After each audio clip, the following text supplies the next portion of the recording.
I'm gonna play a little music first. Yeah, you do.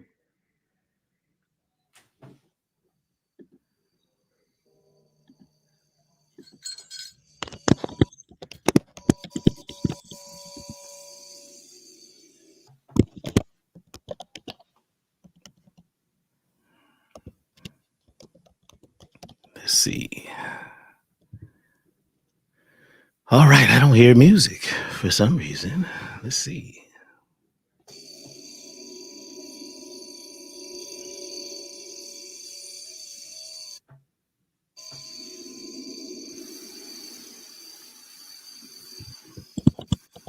All right, we are here live.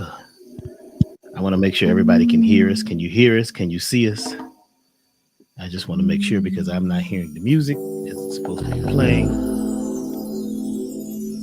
If you can hear us and see us, let us know in the chat if you can hear us and see us.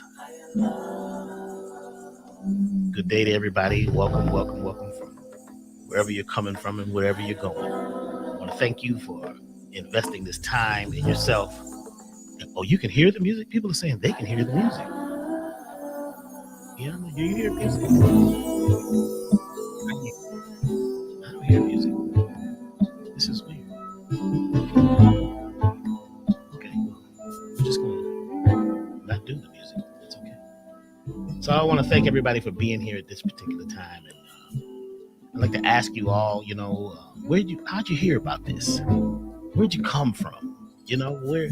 Where did you find out about this? Was it through one of the interviews? Radio? Was it one of these social networks? Let us know how you got here. And if you're here for the first time on this platform, the Elevation Time platform, let us know you're here for the first time. Yes. Yeah, people are saying they're hearing music. That's really strange. To be creative. That's really deep. I'm glad they're hearing it because we can. And to let go. And if you're here for the first time, please put that in the chat room. We're here to have a very special day. This is a shift. We're having a cosmic shift right after what we call I guess what some folks would call the solar eclipse that just happened. There's so many events that are happening right now, so many things that are happening with us, to us, and through us. And they're happening with more and more, synchronicity, and also they're happening faster and faster because the planet is speeding up. The cosmos is speeding up. Every cell, every gene, every part of us is changing. We are evolving. So I want to thank you all for being here. And we're going to introduce our guest in just a few minutes. But I would like to ask a few questions. Is it okay? And this is a very important thing. Each day when we awaken, it's important for us to give ourselves permission and not ask for permission from other people and call other folks and see, is it okay if I breathe today? Is it okay if I do yoga? Is it okay if I walk outside and get sunlight? We in the past have given up a lot of our authority to others, and we're looking for validation. So we let that go today by first saying, give yourself permission to be here, but give yourself permission to grow. Give yourself permission to expand, to elevate your life. And I'd like to ask for permission. Is it okay that we share information today that you may have never heard before? Is that okay? Is it okay that we have a little fun, a little laughter, a little levity? Is that okay? And to grow. Would it be okay if we say some things and bring up some things that may agitate you? It may upset you at a certain level. Would it be okay if we go into those places and deal with some of that stuff that may be down in the shadow world and bring that up out of the basement? Would that be okay? And thank you, thank you, thank you. I am really excited. I am honored. I couldn't really even sleep well last night because I was so pumped up. My blood, was spiraling through the veins. It was like this. This is a big day. This is a huge shift. When we bring such a powerful person to this particular platform, I'd like to introduce Iyanla Vanzant. I know some of you know her, some of you may not, But after today, there will be no question. Oh my gosh. How you doing, sister? Deep vow to you, my brother. I've Beautiful. loved you a long, long time. So I too am excited to be here today. I thank you for having me. I thank you for your presence on the planet. I thank you for the transformation that you have given yourself permission to endure so that you can then as a leader and a king come back and educate the village, the community. I'm just so grateful, and I'm grateful to be here. I'm grateful to be here as a guest. I've been a viewer many times. Wow. Wow. And so have I. I've been viewing you for years and watching many of your podcasts and things. And I remember you at Agape once, and I only heard maybe maybe couple lines, maybe the first paragraph of what you said, and I had to leave. I had to go outside. It was it. You know, I told Michael Beckwith, I said, man, listen, man, I got it. He said, where you going? I said, man, I got it, man. This is it. Because sometimes you don't need to hear the whole thing. It's just a piece. Yeah. Like with a book, you may just have one little page or one paragraph or one thing that happens in your life that actually opens you up. Well, let me say this before we get into the conversation this morning. I want to give honor to my father, Horace Lester Harris, and my mother, Sahara Elizabeth Jefferson, neither of whom lived long enough to see me blossom into the purpose of my soul. I give praise and honor to my grandmother, Rissy Lightfoot Holloway, and my grandmother, Eva, a frail bird, Bailey.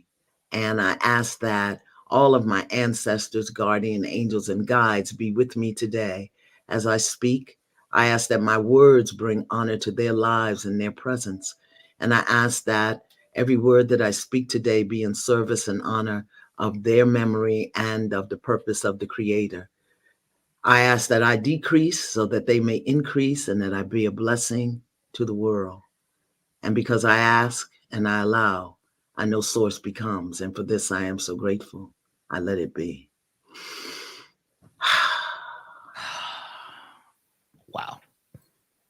All right, I'm going to breathe myself here because this is powerful. I can feel the energy just growing. And, you know, they were talking to me last night. They always talk to me and they say, calm down, Dr. B, be calm. Be calm, because, you know, I get excited. You know what I'm saying? And sometimes they just take me and I'm gone. That's how it's good. It's good. Yeah. You know, the ancestors, we have to remember them. You know, my grandmother scrubbed toilets and floors and cooked for white people so that she could clothe and feed me and my brother after my mother died. So I always, you know, I have a responsibility. I am her vision.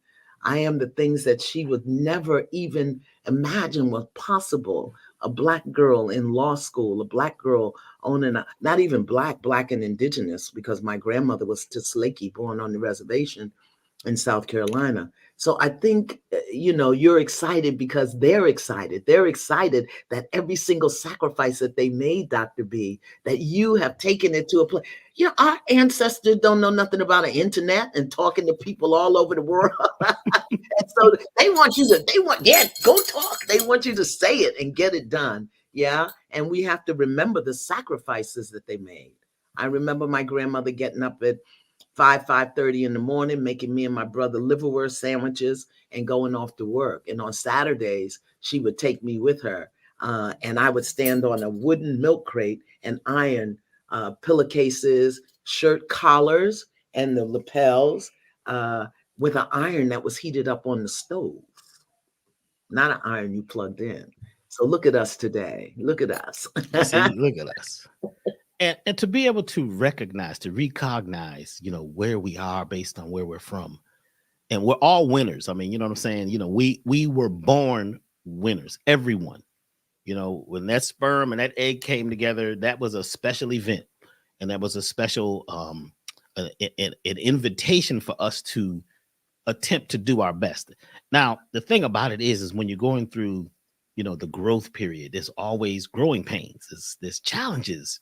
You know, there's bumps in the road, and, you know, we go forward and we backslide sometimes, you know, 10 steps forward, 20 steps back.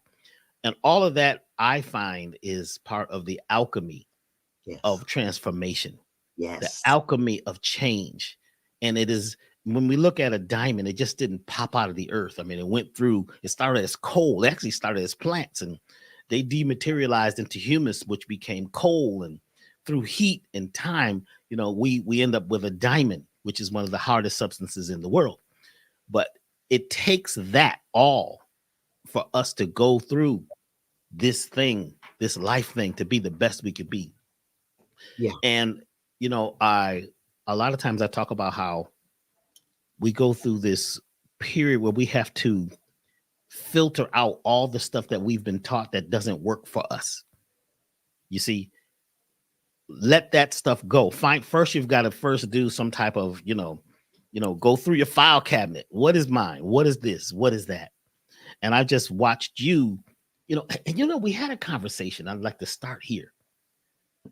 You told me a little bit about your life, and I didn't know that you were an attorney at one point, because I never read your bio, so I just check out your Vibo. But can you tell us a little bit about your life and how you got to this place? Hard knocks. Yeah. I was born in the nation of Brooklyn. The nation of Brooklyn. Wow. To an alcoholic mother and a married man. My mother was the other woman, and she was an alcoholic. And I was born in the back of a taxi cab under the elevated train on Atlantic Avenue. And that's important, because we don't understand that the nature and environment of our birth also makes an imprint on our vibration and on our energy. My mother passed away when I was 2. She made her transition when I was 2. And I was raised by my grandmother and my father. And I don't want to say raised, because the truth is, Dr. B, I wasn't raised. I grew up. And that's an organic process. Yes.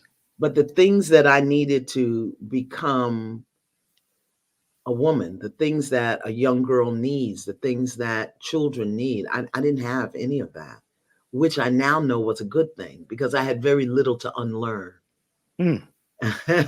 Some of us are raised in environments where we get so much, but we then have to unlearn it in these times that we're in. Anyway, I had my first child when I was 16, so I was a teenage mother on welfare in Brooklyn. But my stepmom, who I thought was my mother, because they failed to tell me that my mother had died. I didn't know my mother had died. I was 2. I didn't remember. She was gone and somebody else was there. And my stepmom, who I thought was my mother, really was my angel. If it was not for her, I can say I probably would have had a lot more difficulty being who I am today. Because the one thing she always said to me, and this is why it's important what we say to children, she said, don't do that. You're going to be somebody. You're going to be somebody one day. One day you're going to be somebody. She would always say that to me. I thought I was somebody, you know it. You know how teenagers are. Yes. I had my son when I was 16. I got married when I was 19. Got divorced when I was 20. Remarried when I was 21. I lived 9 years in an abusive relationship, physically abusive. At the end of that 9 years, I packed my 3 kids up and I left with nowhere to go. Literally nowhere to go. I was sitting on the steps in the train station just trying to figure out 3 babies, 3 bags at 5:30 in the morning, just knowing that if I went back there, he was going to kill me. And so fast forward, when I was 30, I went to college, Medgar Evers College, Brooklyn, New York. I graduated 3.5 years, summa cum laude, president of the student government and valedictorian. I left Evers. I went to CUNY Law School at Queens College. I graduated. I was in the inaugural class of there. I give honor and praise to one of my professors, Luis de Graaf, who made his transition. But he was a Latin man who let me know the importance of understanding how this system works. I practiced law at the Philadelphia Public Defender's Office until the Holy Spirit told me to leave. I left and never went back. And then it just began to unfold my life. When I gave up control, when I surrendered, when I got in touch with the spirit, the power within me, my life began to unfold. And I think that's what's important about what you're saying, this process of transformation, taking the action required to create the results desired. It is a process and we can't control it. I didn't wake up one day and say, I want to be a writer. I want to be on television. That was too far away from me to even think about. What I would wake up every day and say, God, what would you have me do? Guide me. And then I started to pay attention and take notes. For me, the greatest relationship in my life is the one I have with my creator. And I've learned the hard way that even when it's not easy, if I lean into that, everything I need not only is provided, but it's fun as hell. Yeah. Yeah. So, I am who I am because my soul chose it. I know that now. So, and I'm not special. I think that's the thing that always gets me, particularly as someone, I've authored 19 books. I spent 10 years on television. But what gets me is how in this matrix, this society, how people want to make you special. I'm just doing what God put me here to do. So when I go to the Walmart or the store and people are freaking out and falling out and they want to take pictures and everything, one time I said to them, you know what, if you were having a heart attack right now, me having 19 books and being on TV would not be helpful. I want to know, do you celebrate the cardiologist? Do you celebrate the neurologist? Do you celebrate those people that can help you save your life? All I did was give you some information. It was your soul that drove you to the information and took you and helped you do whatever you needed to do with it. I'm grateful for the acknowledgement. But let's get out of this. You're special because you're doing your purpose. Stop it. It's interesting. You mentioned having a heart attack. Did you know if a person's having a heart attack and you got some cayenne or you throw some cayenne in their mouth, that's it. First of all, they'll stop the heart attack and cuss you out. It's no time for a heart attack. Get your mouth together, they'll cuss you out. Yeah, this is real though, because cayenne shocks you and lets you know, hey, we got to move out of where you've been into where you are now, and it's hot. Yeah. I remember one time I was really ill. I had, one of those real bad viruses or something many years ago, and I was running to the bathroom and stuff was coming out of every part of my body, and all I could do was just lay in the bed and just stare and just barely breathe. And I said, I don't know if I'm gonna make it. And then the fire alarm went off because I put some tea on in the kitchen. I forgot it, and it was burning up. So the smoke alarms come on. I jumped out of the bed, went and grabbed all my valuables. You got to get your jewelry and your money. Right, put on my clothes and ran outside and sat on the curb. Right, you made it. But a minute ago, I couldn't. I was through or couldn't do anything. But sometimes these emergencies happen in life so that we can emerge. That's right. And begin to see. Yeah. See is a special thing because when you can see, you're aware. You're not just woke. Right. It's like if you woke, it's like you just woke up. So you think you know something because you heard something, you read something. So you feel like I'm woke now, but you got to become wide awake. Yes. And begin to really see and begin to learn how to navigate. And that takes sometimes time or having people like you, people that can guide us or words that we read from a book or even a good movie. There's movies now. There's so much information in these movies. I know. It's like soft disclosure. I'm like, what did they just say? It's not just entertainment, So we're in a very beautiful time. And I'd like to start off by talking a little bit about this. I'm reading this book, Gene Keys. Yes. Okay. Oh, yeah. This is really amazing. Can y'all see it? Gene Keys. And they've done my horoscope, and I say, yeah, that's almost me, maybe, kind of. But then I can read all of them, and it's all me, right?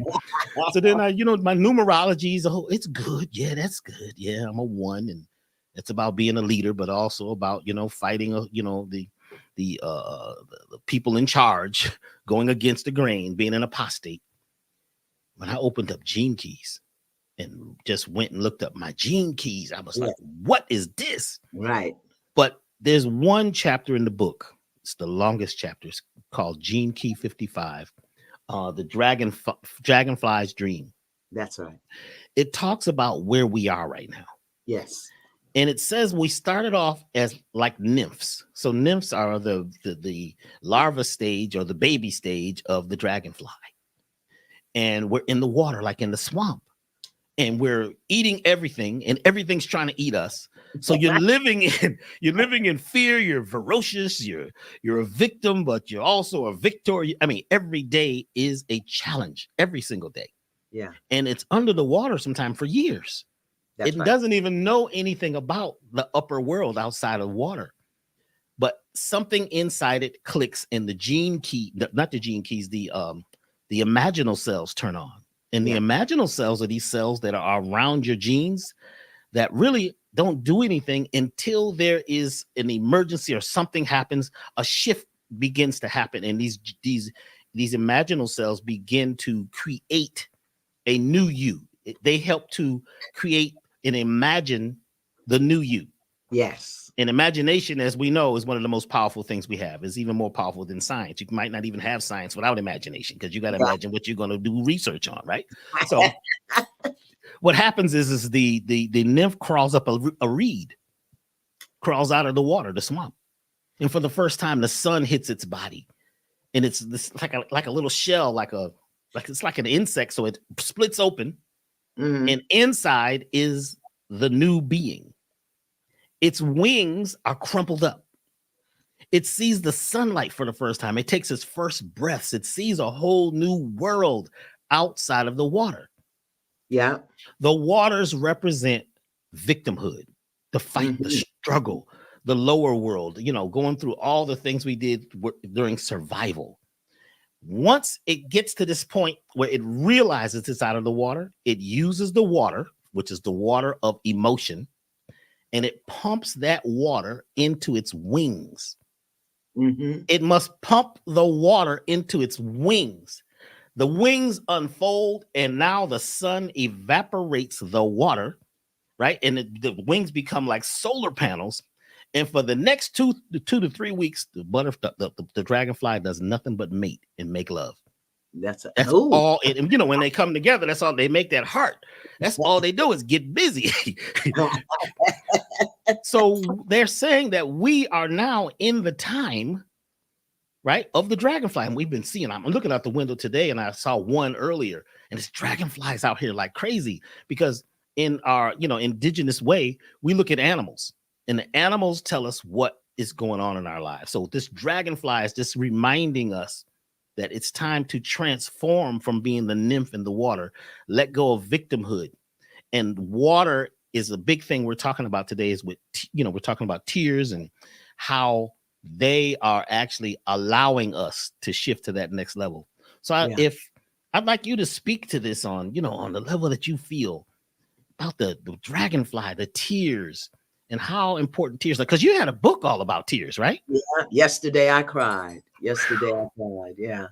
And when I was, first of all, thank you for that, because I think sometimes, particularly those of us who live in like urban areas or city, insects, bugs become annoying, bugs become annoying, and we don't really pay attention to them or study them and understand the symbolism that they bring to us. I was a scrapbooker for many years, and dragonflies were very powerful in the arts and crafts. And also when you go to the reservation, they're everywhere, because they just symbolize that power and energy. So pay attention to that. And the thing that you said, that is that the dragonfly has to pump the water from its legs into its wings. Yes. And that gets us sometime because we don't want to do the pumping. We'll do the humping. That's a whole book. From humping to pumping. So when I was writing yesterday, I cried, which is, really kind of chronicles much of the things that I shared here this morning. I studied tears, literally studied tears, because I think I cried so much in my life until it got to the point where I said, okay, why are you crying now? And if you're going to cry with an agenda. Don't just be wasting tears because that's the water that we're pumping like the dragonfly. Our tears are pumping new life, new energy, a new dispensation into our body if you cry with an agenda. So I studied tears and I realized that tears fall from different places in your eyes, depending upon what's motivating the tears. Sad tears usually come right out the corner of your eye because that is your heart pouring forth, the energy, and they'll come right out the corner of your eyes. Joyful tears come straight down the center. Like when something good happens and you just start crying, they come right across your cheeks. Angry tears either come out of the corner or they fill up the whole bottom rim and spill forward because you're usually fighting them. And if you taste a joyful tear, like when something good is happening and you do that and you cry, they're not as salty as the angry tears. I'm telling you, I did a whole dissertation on tears because I wanted to know, with all the tears that I had shed, how much anger had I released? How much sadness and how much did I still have? So tears are so very important in the process of transforming who you are. And that's why you want to cry with an agenda. Even my little grandson, he's 6. When he's crying and I'm saying to him, first of all, are you okay? Are you okay? Is there any pain, any bleeding, or organs dislodged? Because he's a boy, so an organ can be dislodged at any moment. Yeah. Are you okay? And he'll say, yeah. Okay, so tell me why you're crying. Let's put a name to those sad tears, disappointed tears, frustrated tears, anxious tears. What are they? Because I don't want this to be another Black man who grows up emotionally retarded with a limited emotional library. I want him to understand what he's feeling and when he's feeling it. And so tears are so very important. I had one of my students write me. She said, I'm just sitting here in the middle of the floor crying. I don't know why I'm crying. I said, well, get your agenda, write it down. Yes. Where are the tears coming from? Are they coming from the corner, the side? She said the whole eye. I said, okay, so you're having emotional confusion right now. Write down everything you feel. Write down everything you feel. Don't just be wasting those tears. I'm crying because I'm releasing sadness. I'm releasing. I said, there may be some excitement in there, but since the tears are all, the confusion's going on your body, you don't know. So write that. I'm excited about, I'm sad about, I'm angry about, I'm disappointed about. Write it all down so that you're not wasting those tears. Tears are very important. And which is why it's so criminal to me that we teach our men and boys not to cry, or that they're ashamed to cry or afraid to cry, that level of vulnerability. But that's the dragonfly pumping that water up so that you can get your wings. You got to have your wings. Wings are so nice. And a dragonfly's wings are transparent. Did you know that? Yes. Yeah, they're transparent. Now you do the dragonfly, I do the butterfly. Can I tell you about the butterfly? Let's talk about the butterfly. Because that's another process of metamorphosis, a transition. Yes. The butterfly starts out as a caterpillar.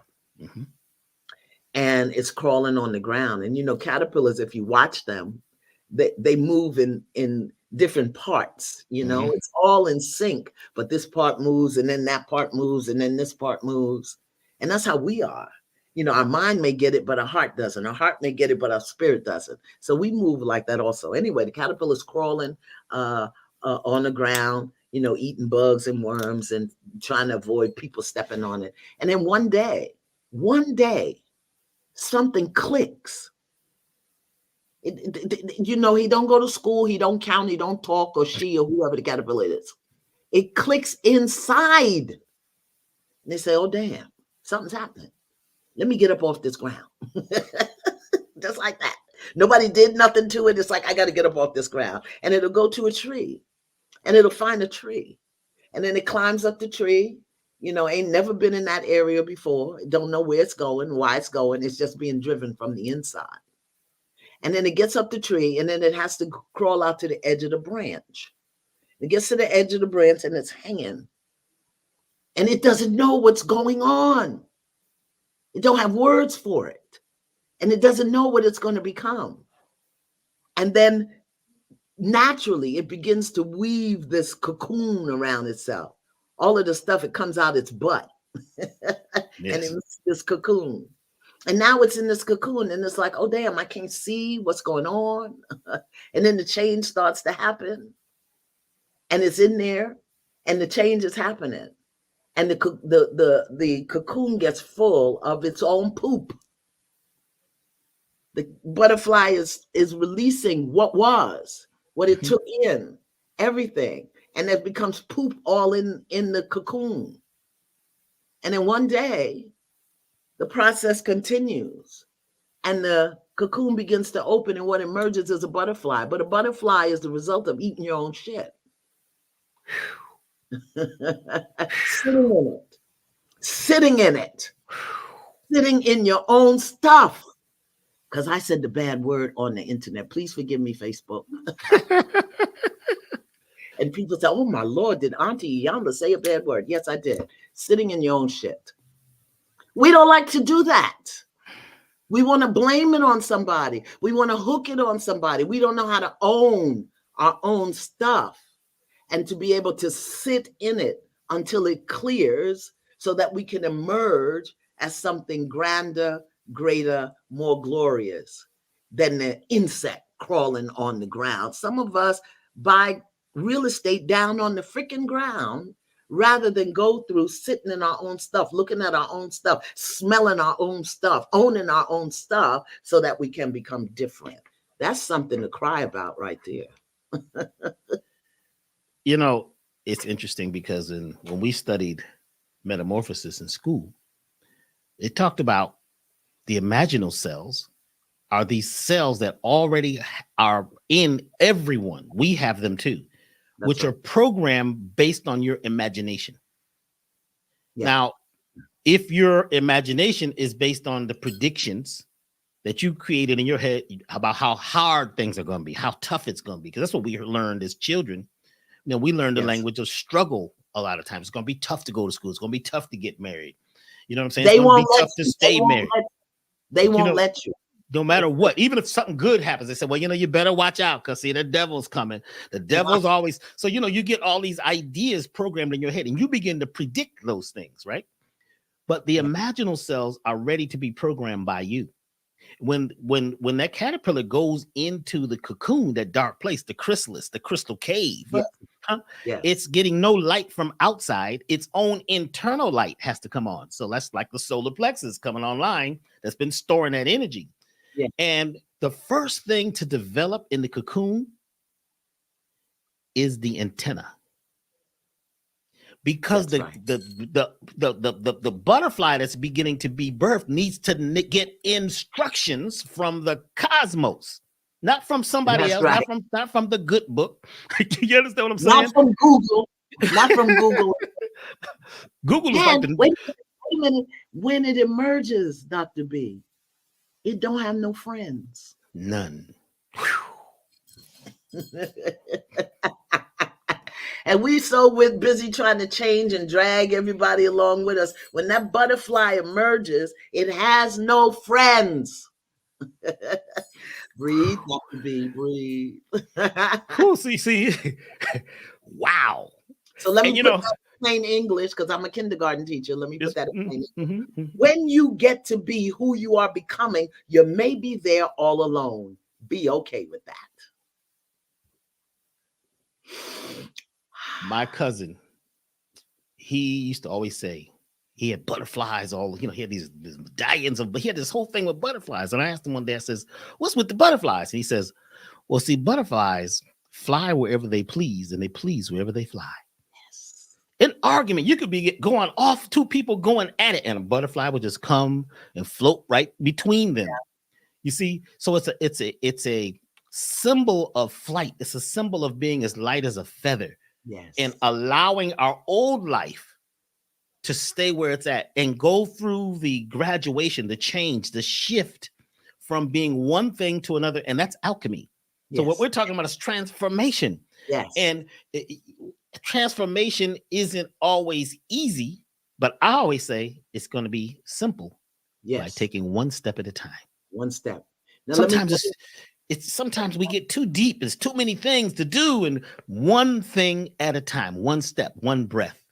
One breath. Let me say this. We've done the dragonflies. We know it begins as a nymph in the swamp, eating anything and trying not to be eaten. We know the butterfly now. We've got to be willing to go into new places, unknown places, and go through the process of being there to emerge by ourselves and maybe alone. Let's look at the snake for a minute. Ooh. Symbol of healing. Yeah. That crawls around on the ground, scares the bejesus out of people. The snake. I got one in my yard named Alexander. You named the snake? Mm-hmm. He's on my land. Yeah, I named him. You can't just be slithering around my house and I don't know you. I named the snake and the squirrels, okay? And I done told Alexander, you got to stop eating the squirrel. Stop it. Anyway, did you know that the snake, sheds its skin some of them once a year, some twice a year? And that is just a process that happens. The skin begins to fall off. And that's when the snake goes down into its, I want to say not hut, whatever they call it, the hole to hibernate. Yeah. Because when the skin comes off, it's raw. It's growing new scales and new skin. But here's the part that most people don't know. When the snake loses its skin, it also goes blind. Mm-hmm. It cannot see. So in that process of transformation, not only is it raw, it's blind. So many of us think we know what's going on. Think we know that we can see, that we can predict the future. But in that process of transformation, of alchemy, not only are you raw and very sensitive to everything that you want to blame on other people, you blind, fool. Go somewhere and sit down. Mm-hmm. Yes. I'm trying to bring everybody with you and teach everybody. Go sit down until the vision clears, until the skin or the new outer layer is solid on your body. And too many of us in this process of transformation are trying to do too much. And we haven't grown our scales. We haven't pumped enough water up into our wings. We haven't cleared enough of our own poop out of our cocoon. Yes. We're still trying to do, no. Be still, sit down, go somewhere. Go somewhere with yourself. The first step of alchemy is calcination. Yes. So this is when you're burning off all the things that are not the pure article, the actual metal that you're attempting to get to. So if you get gold out the ground, it's got other stuff stuck to it and mixed with it. Yeah. So all of that's got to be burned off. And that burning off, that sometimes is what some people going through. They say they went through hell. They went through the dark night of the moon, and they have all these names for it. But I also have heard a lot of people, because I've, when I was seeing a lot of clients for years, they would say, somebody put something on me. There's some hoodoo on me, and there's an evil person or evil thing, and they said it's the devil, and they begin to put their shift and their calcination on other things, because a lot of times people they've been trained to not look at themselves. Yeah. And they're trained to look out, blame everybody, blame the devil. Now it's this person, and now it's, they done went from the devil to the aliens. Now the aliens is doing it. See, it's never us. But when we realize that we're going through this shift, and we're going to cry sometimes. We're going to scream. It gets deep. Now, for me personally, that's been an issue because the brothers, the uncles, the granddaddies, and the fathers told us men don't cry. Right. And even if you do, don't never cry in front of your woman. There was two things they told us. Don't never cry in front of your woman, and never totally, what was the word they used? Never totally confide in her. Oh, if you got something personal, keep that to yourself. Don't ever air out your dirty laundry. This stuff be good. There's sayings and stuff. You'll end up between a rock and a hard place. And after a while, you'll find out if it ain't for bad luck, you won't have no luck at all. I'm like, where's this saying? Where these sayings? You know, you got to become the salt of the earth. You see, and so we began to associate being a man with being tough and not showing that something is going on with you. So a lot of times men explode, their heart implodes because they can't let that energy off, that steam off, because they were told not to. Yeah. You see, I remember I went to go see, what was the movie that Whitney was in, the big movie that she did? I Will Always Love You. Yes. What was the movie? You know that one. We know. Oh, God, both of our memories together. We can't come up with two words. That's because I read that book, The Power Now, and forgot everything else but right now. I took it a little too deep. Okay. You don't remember me, man. I read the book, The Power Now. You better remind me today. Oh, yeah, okay, I got you. I know Bodyguard. Bodyguard. Thank you so much. I went to see Bodyguard. A Mind Guard movie. You see, there we go. Mind Guard. I went to see, Bodyguard, and I had this sister. I was tough. She liked the strong black man. You know what I'm saying? Part gangster, part this. You never cry. So I went to go see the movie with her.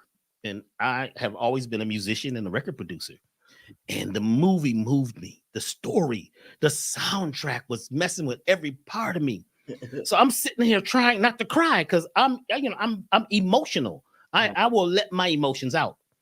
But I'm with the sister, so I put on an act. And I know you with a certain person, you have a certain personality that comes on. It's just like when you go home to see your parents or whatever, you don't curse or anything, but you curse in the streets, right? So I was in that, strong man mode. So I told her, sister, I'll be right back. I got to use the restroom. I went in the restroom. I was in there crying, and it was an older man in there. He said, "What's wrong, brother?" I said, "The movie's moving me." He said, "Why you had to come in here to cry?" He said, "I know why you had to come in here. Because you don't want to show your woman that you're real. You don't want to show her that you are a human being. Go out there and cry." Yeah. I went back out there. I walked down the aisle to the seat crying. She was like, "What's wrong?" I says, "The movie is right. I love the movie." And from that point on, a lot of movies, they move me. Yeah. They're movies. They're moving me. Right. You see, like The Man Who Fell to Earth. You saw that one, right? Yes. Oh my gosh. I mean, the end of it, I broke down. I was done. Yeah. So I've been learning to let go. Even now, in events and things, a lot of times at the end, when we did this Blueprint for God Power 1 with Billy Carson. Oh, yes, I was there. At the end, I was done. After I played what Dick Gregory said about me, and I played this song by, this one song that always moves me. I cried at the end because I've never had all of the beings that talk through me coming through at one time, and they all wanted to speak because I'm channeling a lot of times. It's not me. I don't take credit for it. Yeah. So I let go, and that cry was so good. And a lot of people said they've been crying. Yes. Like all over the world, people call me on the phone. They're crying on the answer machine. Yeah. They're writing, all the emojis is tears, tears, tears, tears. And, we find that tears have something called dendrites in them. Yes. Dendrites are little pieces of your nerves. They look like branches of trees that are touching onto certain tissues. A lot of our emotions, especially our subconscious emotions, are stored in the body. Yeah. They're not stored in your head. Right. The head is not, your cranial brain is not big enough. Right. So it's the body brain. You form tissue around certain issues, certain ideas, certain memories, right? So they say when you cry for a purpose and this is why I'm crying. Yeah. And you begin to tell the body, those neurons your nerves begin to move away from the tissue. that where that issue is being held because you're burning it off. And the little pieces of dendrites, these little branches break off and they find them in tears. Yes. Especially when you're crying for a specific purpose. Cry with an agenda. I remember whenever we had a lot of funerals. I'm from one of the biggest families in New England. And there was somebody, I mean, almost like every month, somebody's, crossing over, leaving, I used to say they're going to college because I didn't want to believe that, there was anything other than life, which now I know. And it was all about the person who was closest to them. They're not crying enough. They ain't crying. They something gonna happen because they're not crying. Then you had other people. They would say, "Well, they've been crying too long." Yeah. They've been who decides how long you should cry, when you should cry, and how you should cry.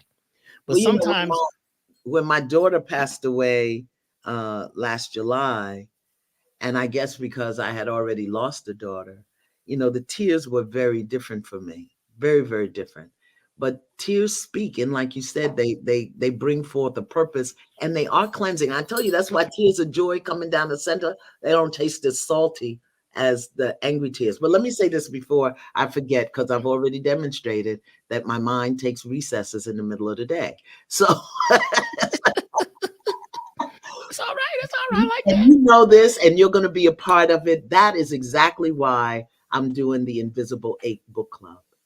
For the number of men out there who haven't either given themselves permission, are afraid to, don't know how to, have been programmed not to cry. Courtney B. Vance has written this incredible book about the invisible ache, that hurt inside of men that they can't name, they can't put their finger, they're not even familiar with it. And sometimes, and you can speak to this too, sometimes when we don't cry outside, we cry inside and collect toxins that then become heart disease, prostate cancer, all manner of, wahala and conflammation because of those toxins that get tied up inside. So for all you brothers out there who are identifying with this, who know you've been told don't cry in front of your woman, don't cry, boys don't cry, all of that stuff. I want to invite you to become a part of the Invisible Egg Virtual Book Club. Dr. B is going to be there because I just think you have to talk to these men, and we have to we don't have to. I just think it's time for men to transform. I miss men. I miss men that hold a door for me. I miss men that see me in the grocery store parking lot and ask, can I help you? I miss men. And I don't know if it's because as women, we've become so masculine and aggressive, or if it's because men just have forgotten how to show up in that powerful leadership, protective role. I miss men. I really do, because I think that things are going on in the world that isn't giving them the space to transform and show up and be there in a different way. I love it when I'm in the gas station and a brother will say to me, "Can I pump your gas?" And I don't think he was trying to get money. He got his own car. He ain't trying to get no money from me. And this is a funny joke. I was in the gas station one time and a young brother said, can I pump your gas, Miss Van Zandt? Okay, so he knew who I was. And I said, absolutely. He said, thank you. Thank you for letting me be a man in your life today. He said, are you married? I said, are you hitting on me? He said, yes, I like older women. I said, how old are you? He said, 37. I said, boo, I got bras older than you. Pump my girl. Watch your mouth. Get out of here. But I miss that. And I think it's because of the invisible ache. They've been, and particularly black men, red men, brown men, Latin men. They've been so dehumanized, so devalued, so dismissed and denigrated. And I'm not talking about the police. I'm talking about by us, by their mothers, by their wives, by their girlfriends. I'm not making us wrong, but because of the programming and the conditioning, we want to know what you can do, and we forget who you be. You be a masculine energy, a mind energy, a divine energy. You didn't come here to pay for my nails. You came here so that together, the masculine, the feminine, the mind, and the heart, we could come together into a better way of being. And this transforming time that we're in, Dr. B, I believe it's a factory reset that we can get back to Yes. some of the powerful ways of being that our ancestors lived in that we don't even want to talk about because we got devices. I miss men, and I don't want y'all to hurt or suffer.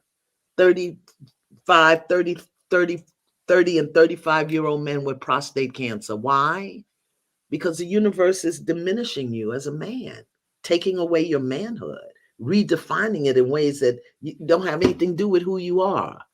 So the Invisible Eight Book Club, you can look that up. Come, talk to Dr. B, talk to Coach Robert, talk to Dr. Steve Perry, talk to the men who are going to be there. Learn how to talk. Dr. B, some men don't even know how to identify what they feel and how to speak it. And as women, we're saying, well, tell me what's wrong. What's going on? Well, I don't know. I'm in the swamp right now. You see? You see?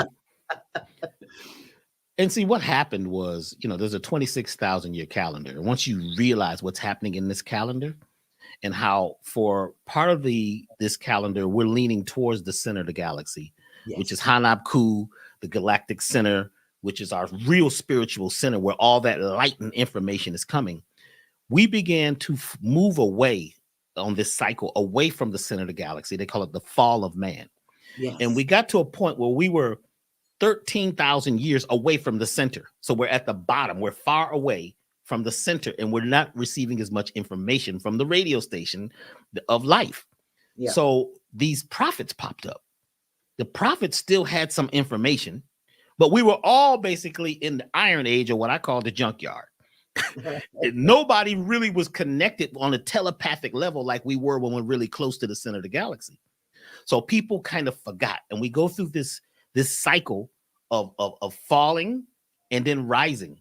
And we're now at this stage where we're now rising. We're moving back towards the center of the galaxy. So we're like in the springtime on this galactic calendar. But a lot of us are still carrying the dross and all the baggage and luggage. And I ask people all the time, I said, well, your body's like a ship and you're supposed to be the captain. And they say, yeah, I like that. So what kind of ship you got? Is it a love boat? Is it a cargo boat? See, a lot of us got cargo boats. A dinghy. A dinghy. You know what I'm saying? A raft. A tugboat. A tugboat. Are you tugging other people's stuff around? And have you gone down to the cargo hold to see what all that stuff is? A lot of times what we're carrying is other people's stuff. Yes. A lot of us are leaking because we're always trying to help everybody else. Yeah. Yeah. We feel like that's what we're supposed to do, is give everything away. Yeah. You see, so you can't really float freely on the ocean of life because you're bogged down. And letting go sometimes it's strong. You sometimes friends and family, you got to let them go. Yeah. You got to not talk to them. And you may scream and cry and holler, and they may call, and oh boy, they putting crying emojis on your phone. They can't live without you because they need your energy. But you know what? Well, we talked about parasitic relationships. And the thing is, letting go. Let me just go there for a moment. Doesn't mean that you have to throw somebody out of your mind and your heart, but it does mean you have to have clear boundaries about your interactions. You can forgive, yes, and give access, no. Forgive, yes, give access, no. And create clear boundaries. There are people in my family that I love dearly, but because of disrespect or dishonor or just the low frequency of their vibration, they can't be here. You can call me, you need something, I'll cash app it. I'm not bringing it to you. Oh, if I have it, learning how to say no. And yeah, that's so critically important. Here it is. This is what it's called. Vibrational autonomy. Vibrational autonomy, meaning this is where I'm vibrating and I want to maintain my frequency without sucking energy from you or without taking energy from you. I want to maintain my frequency so that my place and my posture, it's clear. And what helps us do that is our daily practice. What is your daily practice? People check their Facebook or IG every day. They can tell you everything that's going on there, but they haven't prayed. They haven't affirmed. They haven't lit a candle. They ain't took a deep breath. And in this transformational process, in order to get into a different nature, we really have to, you got to have a practice. Let me say this, Dr. B. I'm sorry to talk so much, but it's coming up for me. It's come up before. You were talking about how we inherit things and program. My mother was an alcoholic all throughout her pregnancy. She was, I don't remember. They tell me, she was a pissy drunk. Now I can say that about my mama. You better not say that about her. But she was a fall down pissy drunk, a fall down pissy fighting drunk. She'd get drunk and pee herself and fight. Okay, now I can say that about my mama. You better not say that. Anyway, and she was the other woman. My father was married, and my mother had 3 children with my father. I thought it was just 2. I found out much later it was 3. Anyway, and he had a wife. So in the womb, hear me, I marinated in liquor and guilt. Liquor, guilt, and shame, which is why I so love Billy Carson's book on the emerald tablets. I want to get to him. We're going to teach that in plain English because Billy, Billy deep. I got to, but I'm going to say, okay, Billy, you tell it to me and let me break it down into plain English so folk can, because the emerald tablets. Anyway, I marinated in liquor, guilt, and shame. I don't drink, never have. I spent 25 years in relationship with a married man, and my drug of choice in life was always guilt and shame. It was always my fault. I always did it. I was bad. I was wrong. And then I was ashamed of myself. We need to understand in this process of transformation, as you were saying, some of the stuff that we need to clean up ain't even ours. But if you don't get still enough to identify what it is, why you do that, why you say that, why you think that, why you feel that, you'll be carrying this cellular memory, this ancestral luggage that defers and delays and denies and blocks, hinders, obstructs, and denies your purpose, and it's your mama's stuff. I was 30-something years old when I realized, when I found out that my mother was the other woman, and I was in relationship with a married man. I had to clean that up. I had to clean it up. Because what I learned is if he's married and you're not, I don't care if they're separated, if they have been apart 25 years, if he's married and you're not, you with a married man. We want to excuse it. Oh, they're getting a divorce. Well, when they do, then he get the nookie. No divorce, no nookie. Why? Because of the energetic frequency. Whew. Not because it's right or wrong or bad. It's the energetic frequency and the intention. If he don't want to be with her, cut ties, complete it. And then you can come over here. You don't get to see the madam if you got a wife somewhere. That is the level in this period of transformation, this factory reset, the kind of vigilant, ruthless integrity, Dr. B, that we have to restore in our souls. Otherwise, we're going to recreate this thing all over. I'm complete now. Have I said too much? You never have said too much. We are all going through a shift. And if we follow the mainstream, which is never the place to be, by the way. The Matrix. I remember when I met Herbie Hancock, I was 20 years old. I just got to Los Angeles. And my brother was one of his engineers. And I said, Mr. Hancock. And he's one of the greatest keyboards ever in life, And I said, I want to be a producer one day. What can you tell me that can help me? He says, always go out on a limb. Never follow anybody else.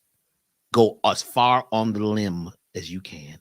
And that's where you'll find the cocoon with the shit in it. And he says, if you make a mistake, make it 2 more times. And it'll be genius. That's right. There are no mistakes. I'm like, wow, this is deep. And I always remembered that, And because of social media now, I mean, I'm actually talking to clients and they're saying things like, well, I was looking on social media and it said the blah, blah, blah, blah, blah. The relationships was social. I was checking out such and such and they told me to, where people, the artificial intelligence, right, is so powerful for some people right now because they're in it before they go to bed. They got to check in with artificial, intelligence. When they wake up, they want to make some food. They ain't even pulling out grandma's old recipe book. That's how I got to read that. Now I need somebody to tell me, you know what I'm saying? Where we now are, I think will.i.am just said it recently. He said that we're spending all this money and time on artificial intelligence and we're spending less time on human intelligence. Yeah. Spiritual intelligence, emotional intelligence, being able to feel it in the gut. Now, the gut has always been the one. Yeah. When you get that gut feeling, it says, leave, now get out. And you say, no, well, these shoes look good. They about to bring the vegetarian lobster. I'm going to stay. You know what I'm saying? He said a prayer from Reverend Ike. And you know what I'm saying? All of a sudden now, they deep. And you find out later on that this is a parasite. This is a creature sucking you dry. This is a narcissist who needs your energy, who's going to dance around and look pretty. And all of a sudden they need you. I need you. And you're there because, you're the person, you're the empath. You can tell they need you. Even though your arm is broke back behind your neck and you're in the hospital in 5 slings, but but they came and apologized. Now, some people say, well, that's terrible. We do that even in our country. Yeah. A lot of the laws, a lot of the things they talk about on the news and they're pointing towards in politics, these people is narcissists. Yeah. They need you. They're kissing babies and everything before they get elected. I ain't seen nobody kiss a baby after they're elected. At least go kiss them, get a dummy doll or something. And, they can fake it in the movies. But what it is we're waiting to be saved. We're waiting for someone else to help us. External. And instead of realizing that it's all in us. When we got on the boat, when we got on the ship, we had everything in us. It's in ourselves. Even our healing is in our mindset. Yes. I mean, they told me 1989, I wasn't going to be here. They gave me a year.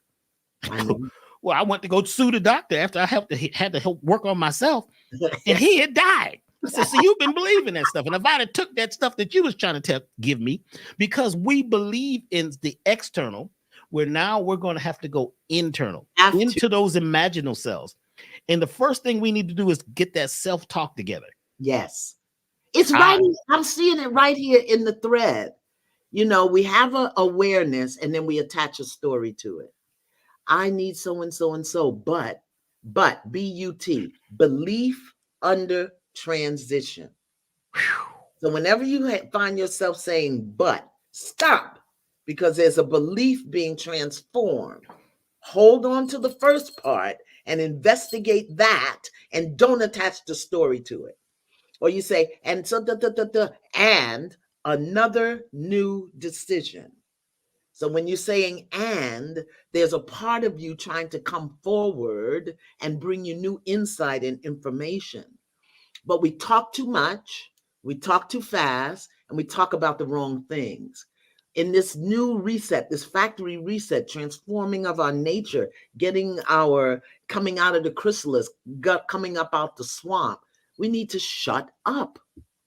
Let me tell you what I saw the other day that broke my heart. 2 things I want to say. People. Those who control the words and images control the minds of the people. Those who control the words and images control the mind of the people. Be mindful of the images that you're playing in front of you. Be mindful of what's being put in front of you. Like our children twerking on TikTok, that's not funny. That's number 1. Number 2, we really, how can I say this? Help me, Holy Spirit. I want to say this in a way it can be heard and it serves a higher purpose than my ego. Help me, Holy Spirit.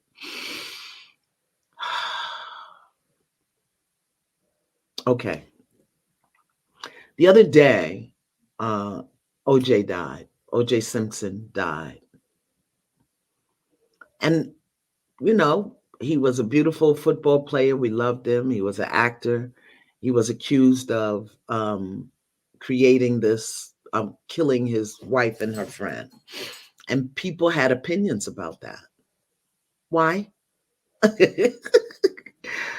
They wanted to interview me and ask me what did I think about. And a lot of times they call me to interview me. I don't have no opinions. And I said it was a young sister, and she said, what do you think about? I said, I don't.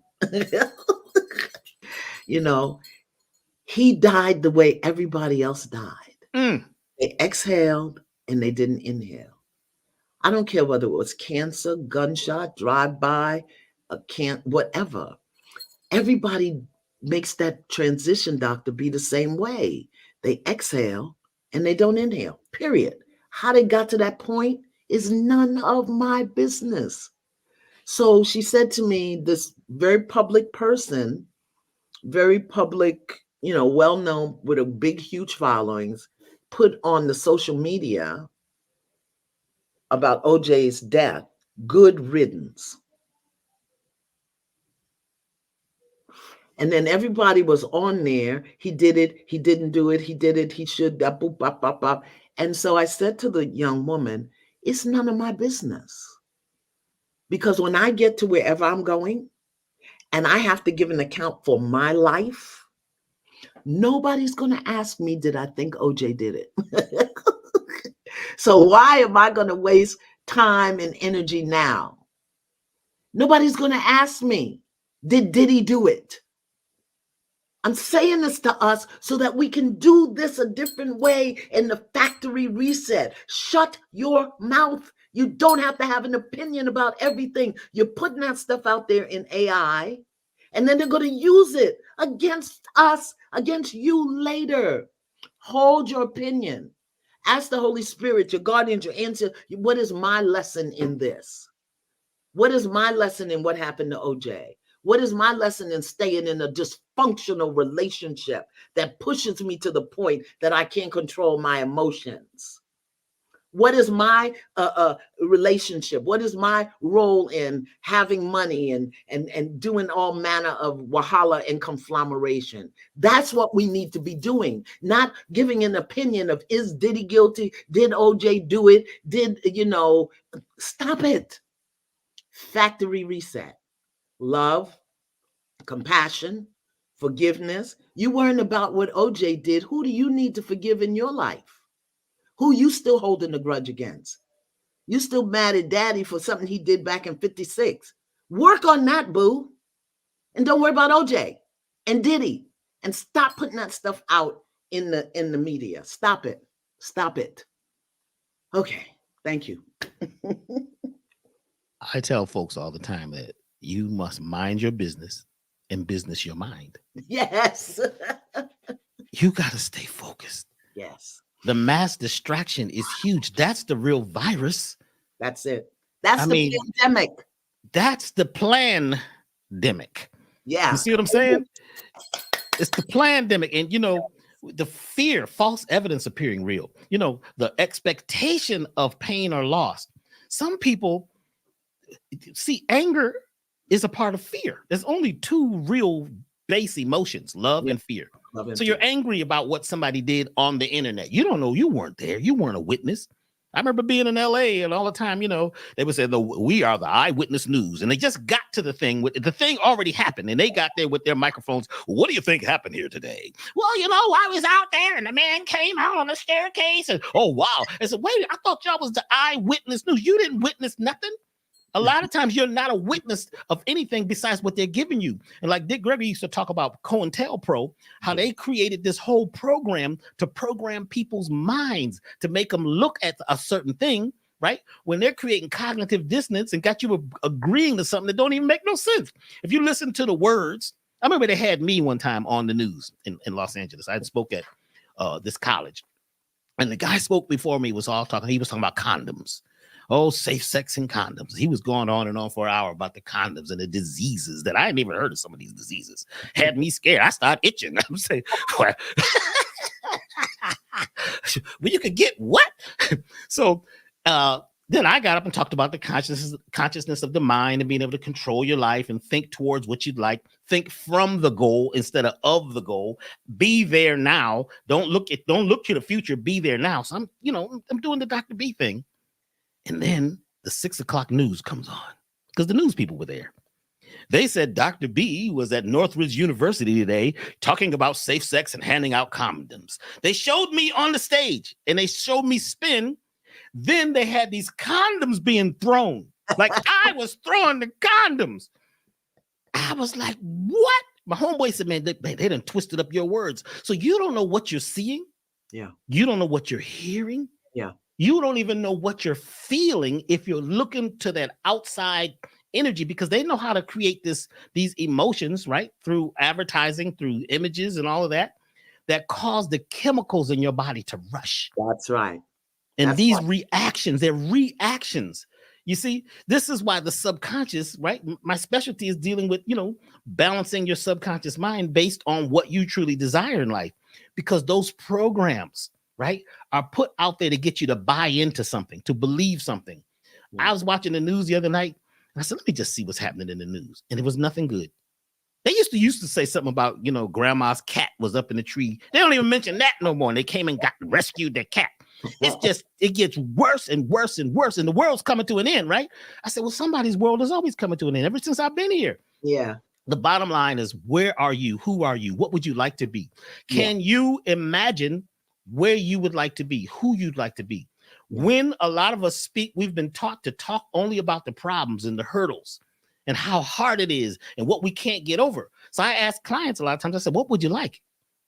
I remember when I was seeing clients at my office, it would be an hour and a half before we could get down to what they truly would like. I don't want to have cancer. I don't want to have bad relationships. I don't want to be alone. I don't want to be alone. I said, we got to cancel, cut, delete, and clear that really quickly, because you're actually drawing it to you by speaking on something that you don't desire. You're actually attracting it. Let's only talk of what you desire. Only talk of who you would like to be. And then don't just see it in your mind, because your eyes been getting photoshopped since Mickey Mouse, right?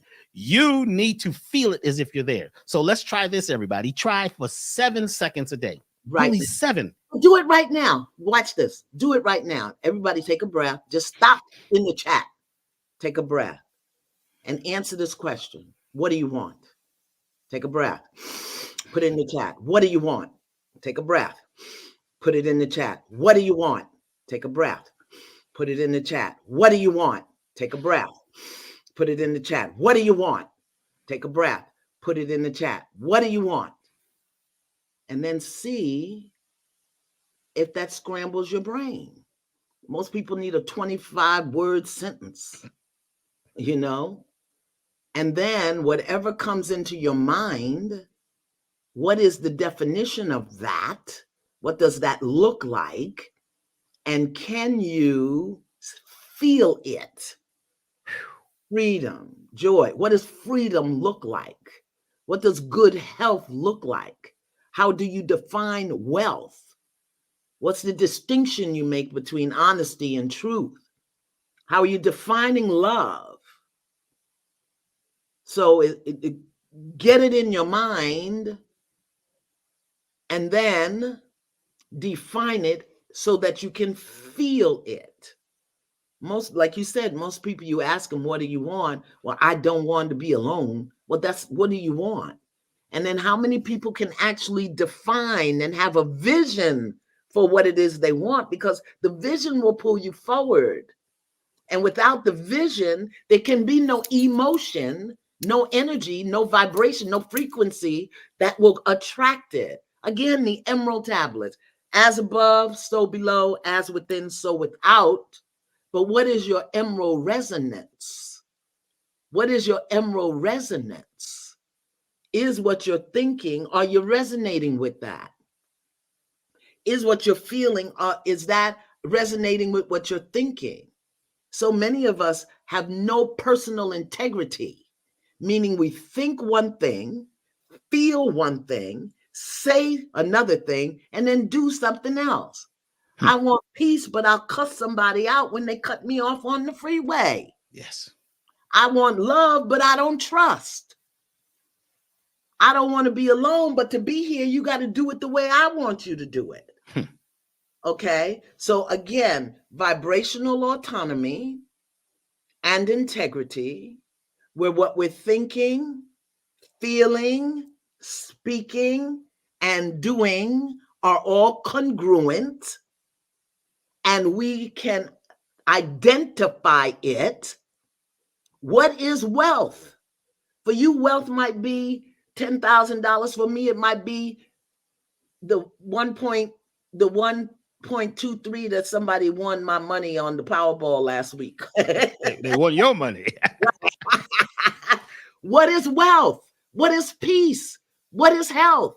You've got to define it and feel it and see it so that it can pull you forward. That's where we are, Dr. B. You know that. Yes. Gene 50, that's where we are. And we are so caught up. We've been so programmed.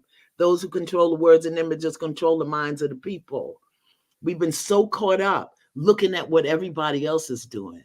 I don't give a good diddly snit what nobody's doing. What does it feel like in my body? What does it feel like in my body? Oh, that don't feel right. I'm not doing that. Don't feel right. Or when it doesn't feel right, I'm like, okay, what is this? And I'm not moving until I'm in integrity with it. How many of us are out of integrity in relationships and talking behind the people's back, on jobs that we can't stand? Come on. That's not going to work. It's not going to work. Not now. The average adult is living life as an adult based on the conclusions of a child. Yes. The average adult is living life as an adult based on the conclusions of a child. They've got 5-year-olds running their life. 5-year-olds, 13-year-olds, 11-year-olds. I want what they got. I want what these people are doing. And if we're so nosy, we ain't just nosy. We're nosy and newsy. You checking out something ain't got nothing to do with you.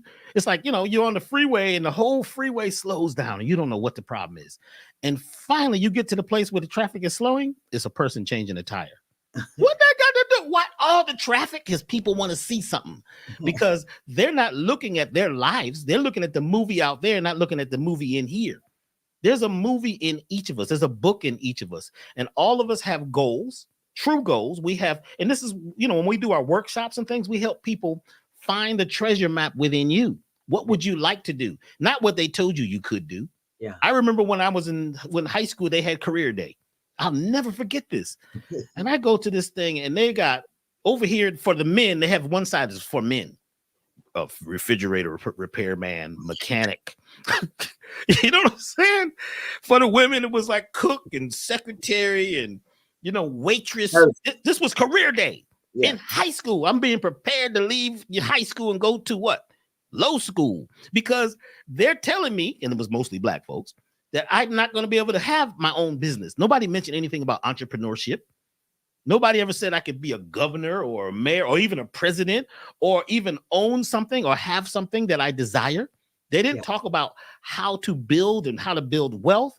They didn't even tell me that I could open my own bank. I am a bank. They're using my energy. Somebody's using your energy. It's a parasitic relationship. Yeah. You're giving away all your energy. They call you to come to a party. You're the life of the party. We need you to come to the party, Marianne. You're the life of the party. It ain't your party. They need you to come because they're having a party.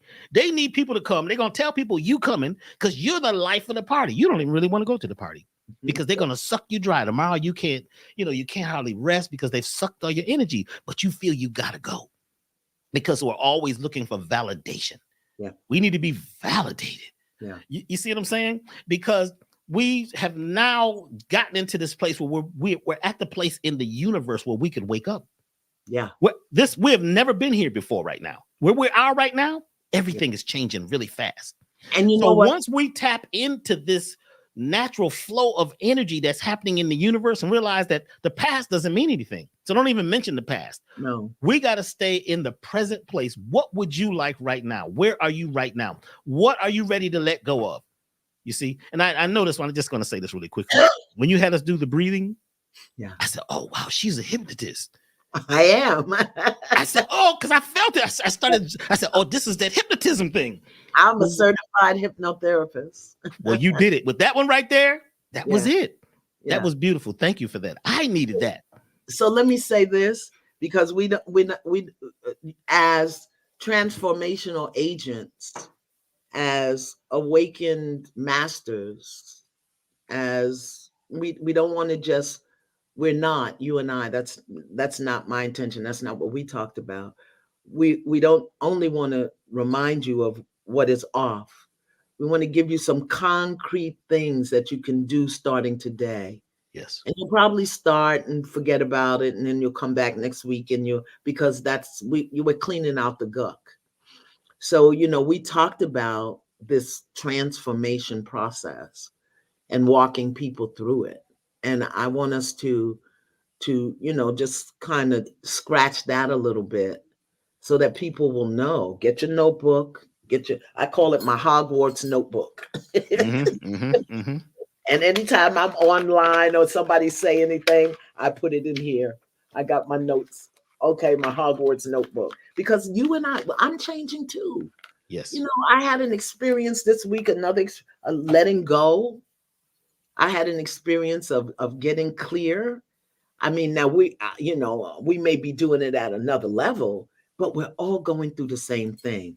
So let's talk, Dr. B. And I just love you. You are so funny. I'm very serious. Not. And I want to say this to people because I'm seeing this. Like, and get, and go, send it out. Stop that. Everybody who is here because they're supposed to be here. Let the universe do that. Call people here who need to be here. Everybody ain't ready, and everybody ain't going to make it. And those who need to see this will see it. Just that little thing of thinking you got to go out and make people come here. This is open to the entire universe, 6 billion people.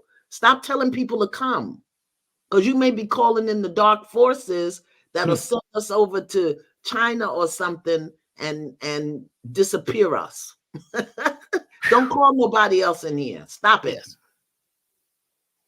We don't need no likes. We don't need no stars. If you want, can they send money? Send some money. We need that. No.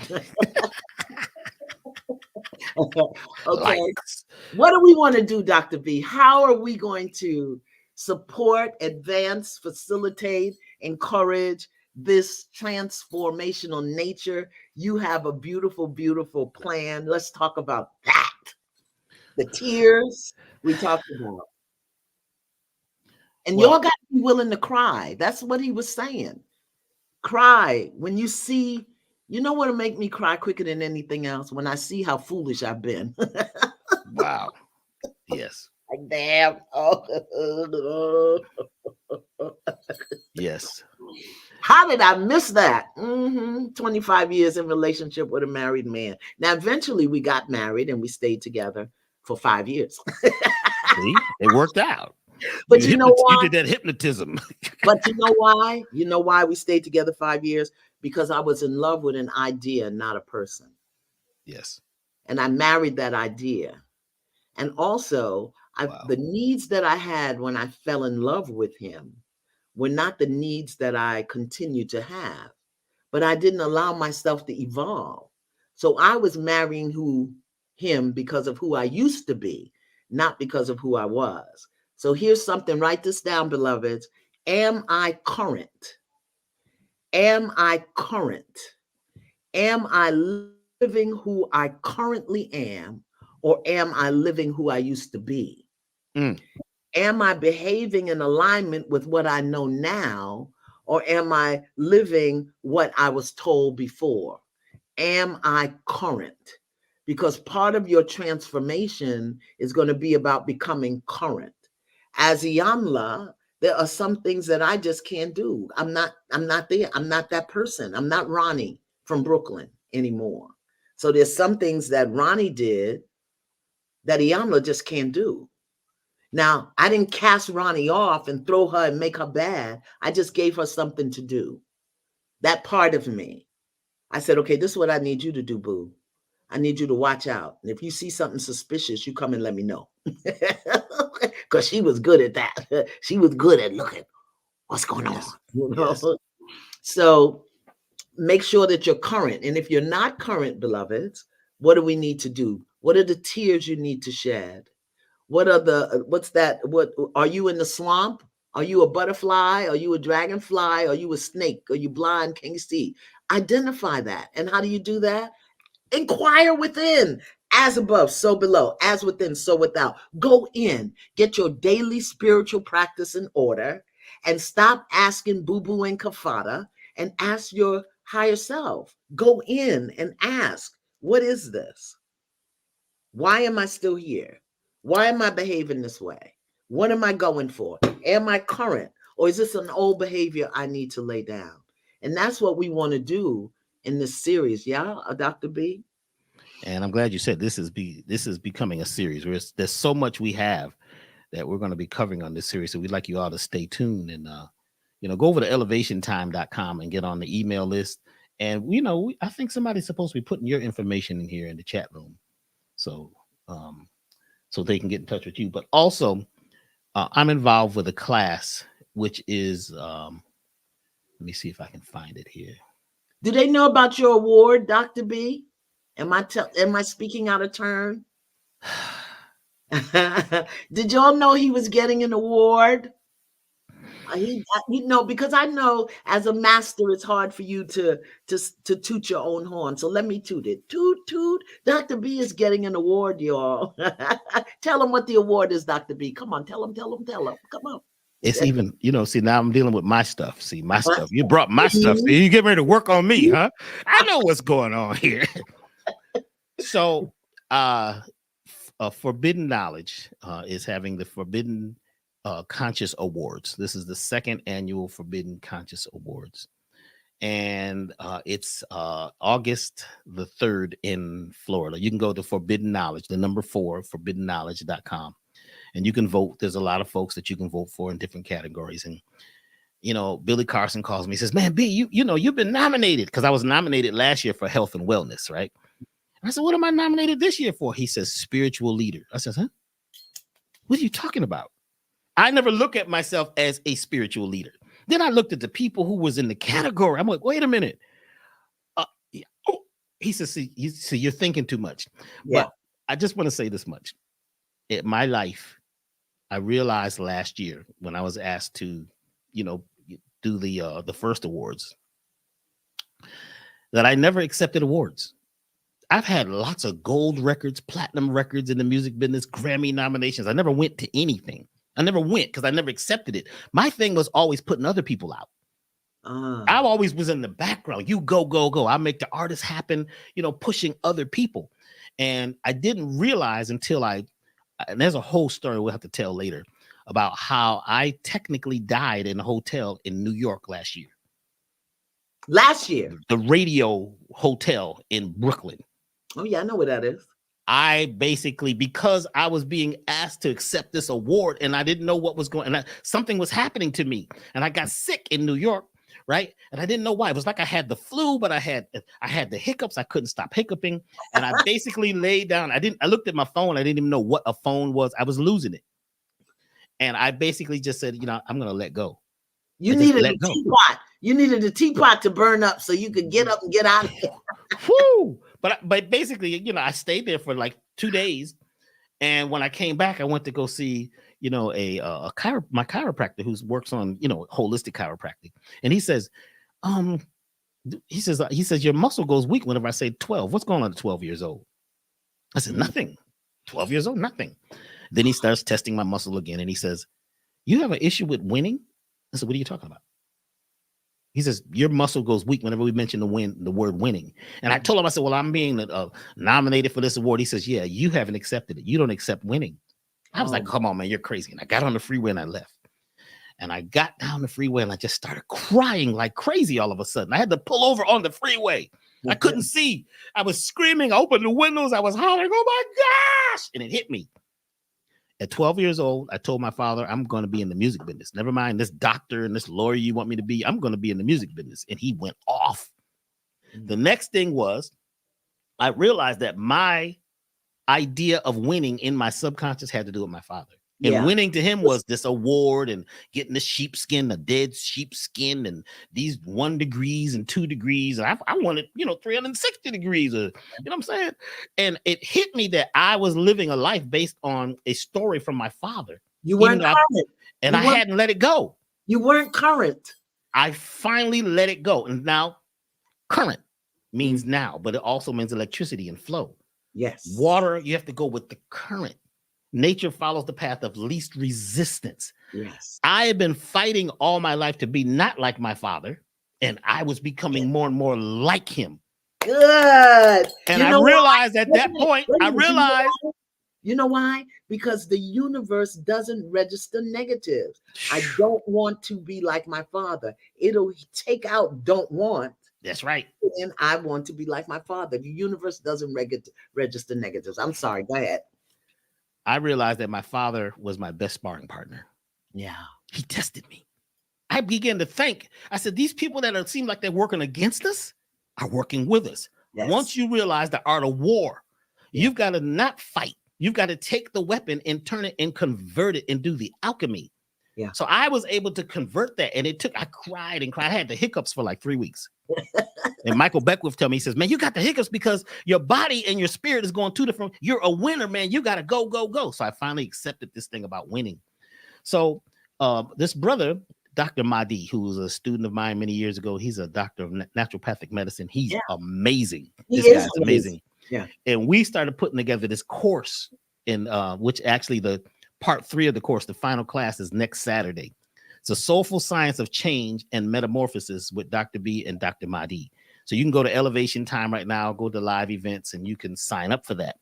And what it is about finding who you are, creating a new ID. We're actually going to give out a rebirth certificate at the end of the course. Because who they told you, like mine says, I was a Negro. It actually says that. Yeah, my birth certificate says Negro also. Negro. And I said, oh my, this guy mentally can only grow to the knees. If I stay with that, the Negro, I can't ever get to the higher levels until I break that spell. So we now are, creating these courses. So I like, for y'all to go and take the course if you're willing and ready. But right now, I'd like to do something really quick. And we can all join in together and do this together to see how energy works really quickly. Right now, think about how you feel from 0 to 10 about your being in charge of your life. Do you feel like you're in charge of your life? Do you feel like you're on your path? Do you feel worthy? Put a number from 0 to 10. 10 is, oh my God, I got this. I feel worthy. I feel incredible. This is amazing. Just put that in right now. Just write that down really quickly from 0 to 10. And we're going to show you how we can shift energy just in seconds. Yeah. So people are putting in numbers. Okay, good. I love the 10s. See the 10s. We're going to see if we can take the 10s to 20s and 30s. Let's see. Okay. Now, what you do is you're going to take a deep breath. Everybody take a deep breath and release. And do one more. Inhale and release. Now, with your chin level to the ground, looking forward, open your eyes really wide and roll your eyes all over your head. Roll your eyes, roll them. You've lost your mind. Roll your eyes, lose your mind. You're crazy. Roll your eyes all over. If you feel tears coming, let them come. Roll your eyes, roll your eyes. Okay, that's good enough. Now tap yourself on the chest, just like the gorilla.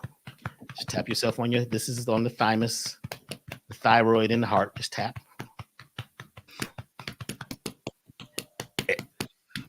And now we're going to clap 3 times. You ready? Let's clap 3 times.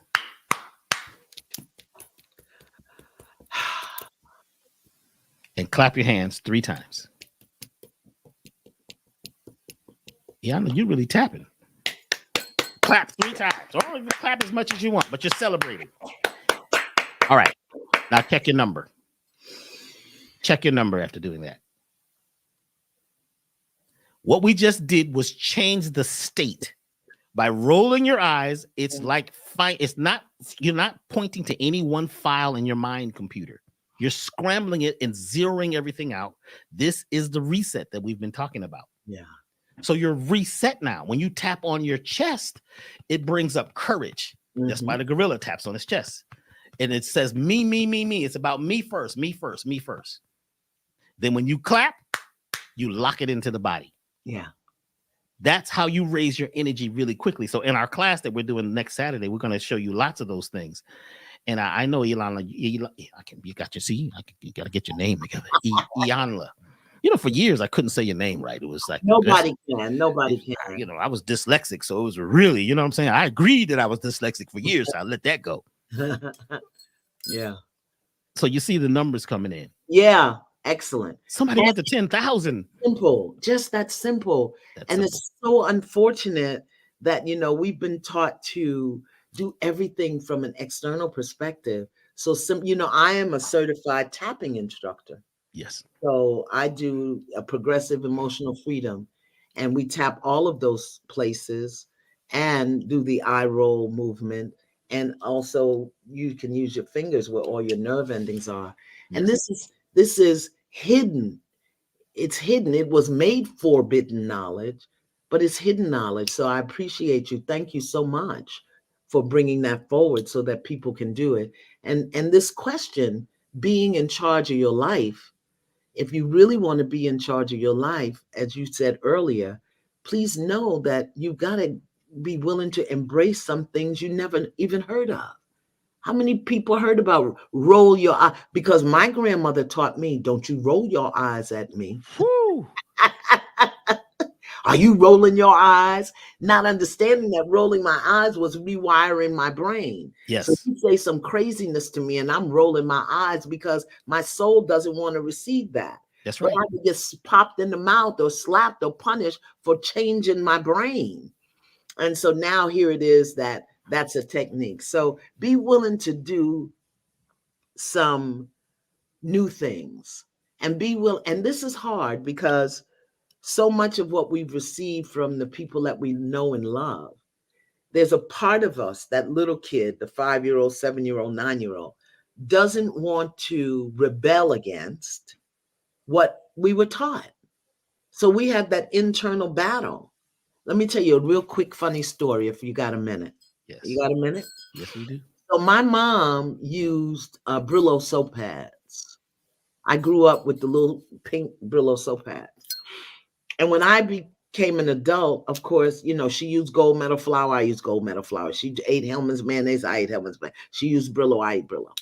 Now I'm on a budget. I got 3 kids and I got food stamps. Okay. And I go to the supermarket and Brillo costs, I don't know, $1 or 59 cents. But SOS you could get 2 for.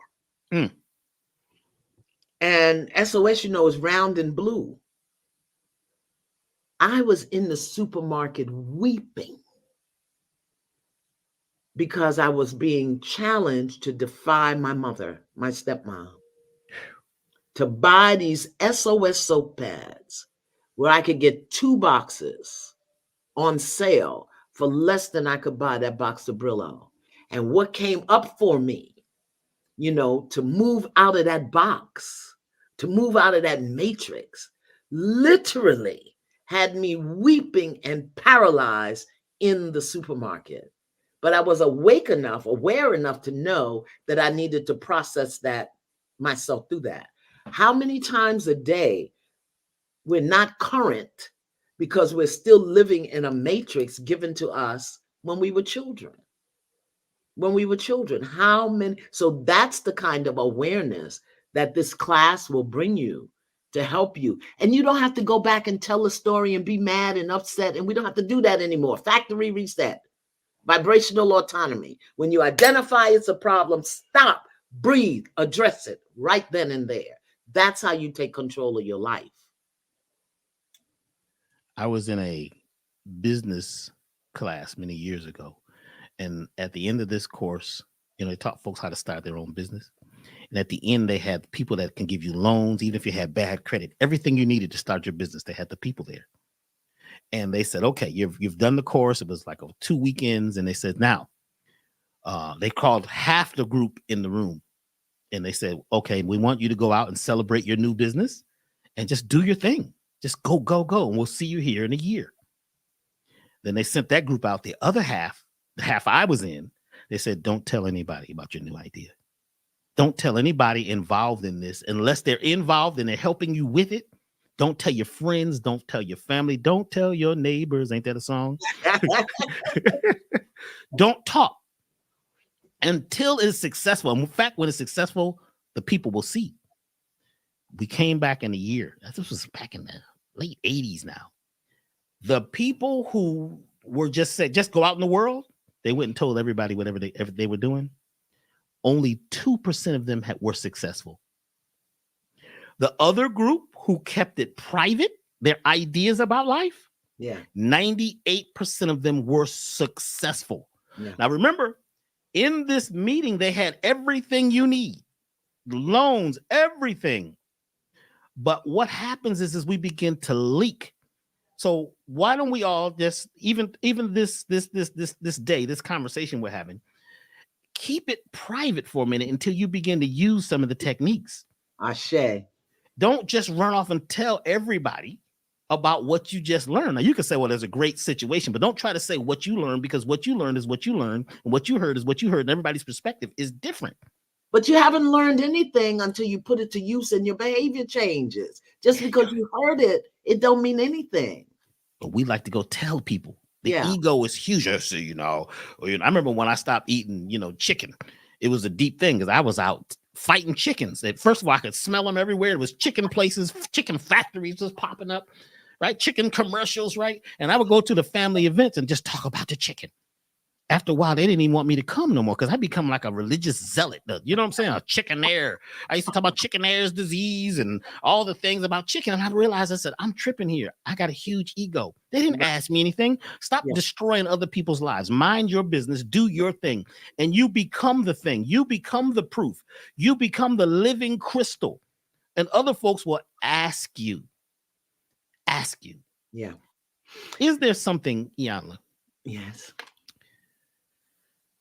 That you have, that you can work, that you're working on, or a book or anything that could help folks today where they could see quickly a result in shifting their lives and putting it on the track that they'd like to be on? Whoa.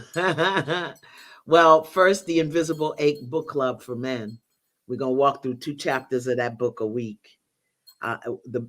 Because, particularly for men, I think, who haven't done as much work consistently as women. Many men haven't.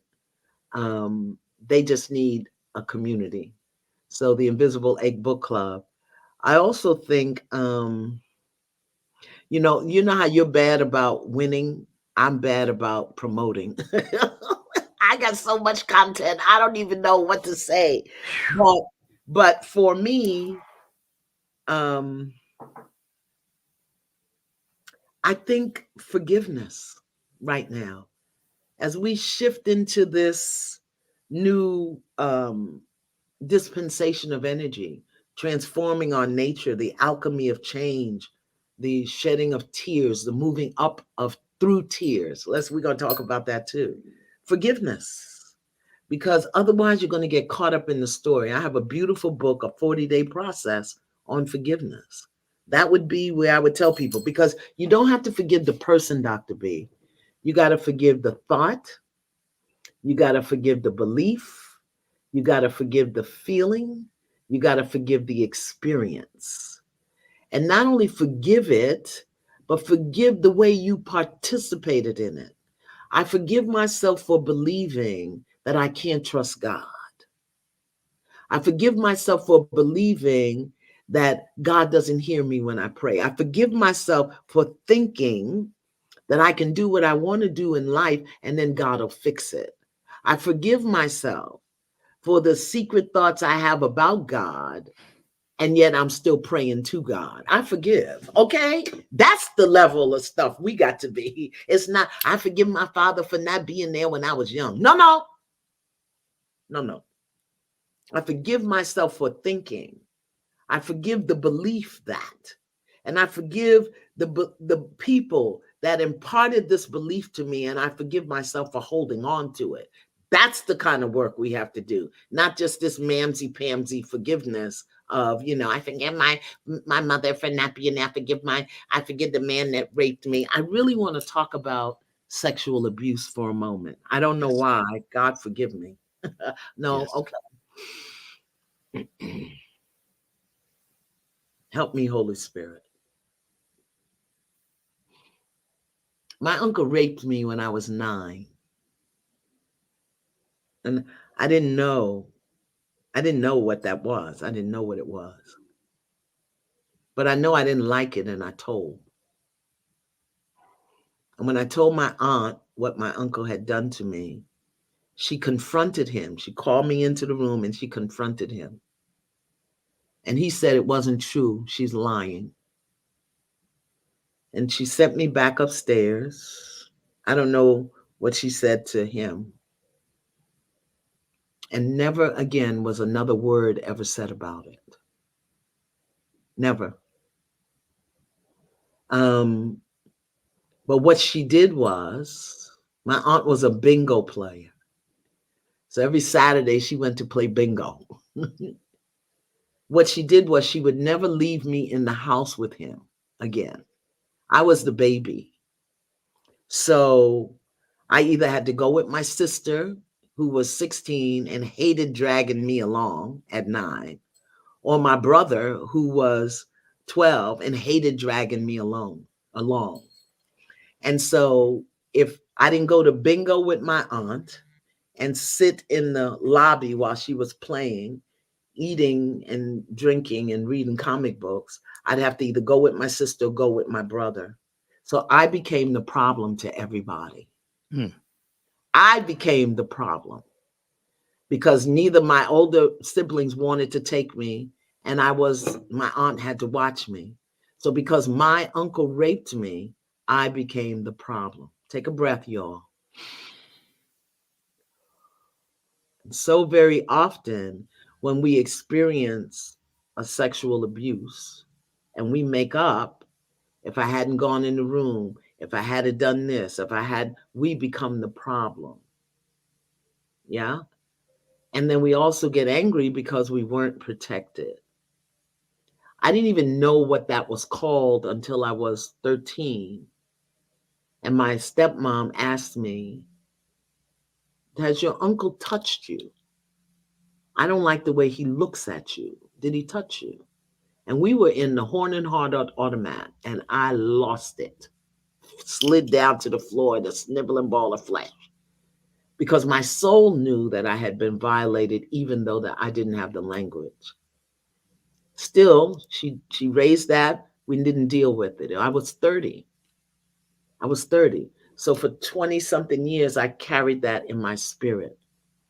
And when it came to the surface and I started working on it, I didn't have to forgive my uncle for raping me. I had to forgive myself for believing his raping me was my fault. I had to forgive myself for believing that because I had been sexually violated, I was a problem. I had to forgive myself for believing that his story and his truth was more important than mine, because that's what was all throughout my life. Can you hear me? Yes. So for people who have experienced physical sexual abuse, when you're ready, you don't have to force it on yourself or place it in your soul that you're really ready to heal of that, and ask your higher self, your guardian angels, your ancestors, to show you what you need to forgive yourself for as a result of that experience. Otherwise, you will continue to be a victim and continue to blame the person.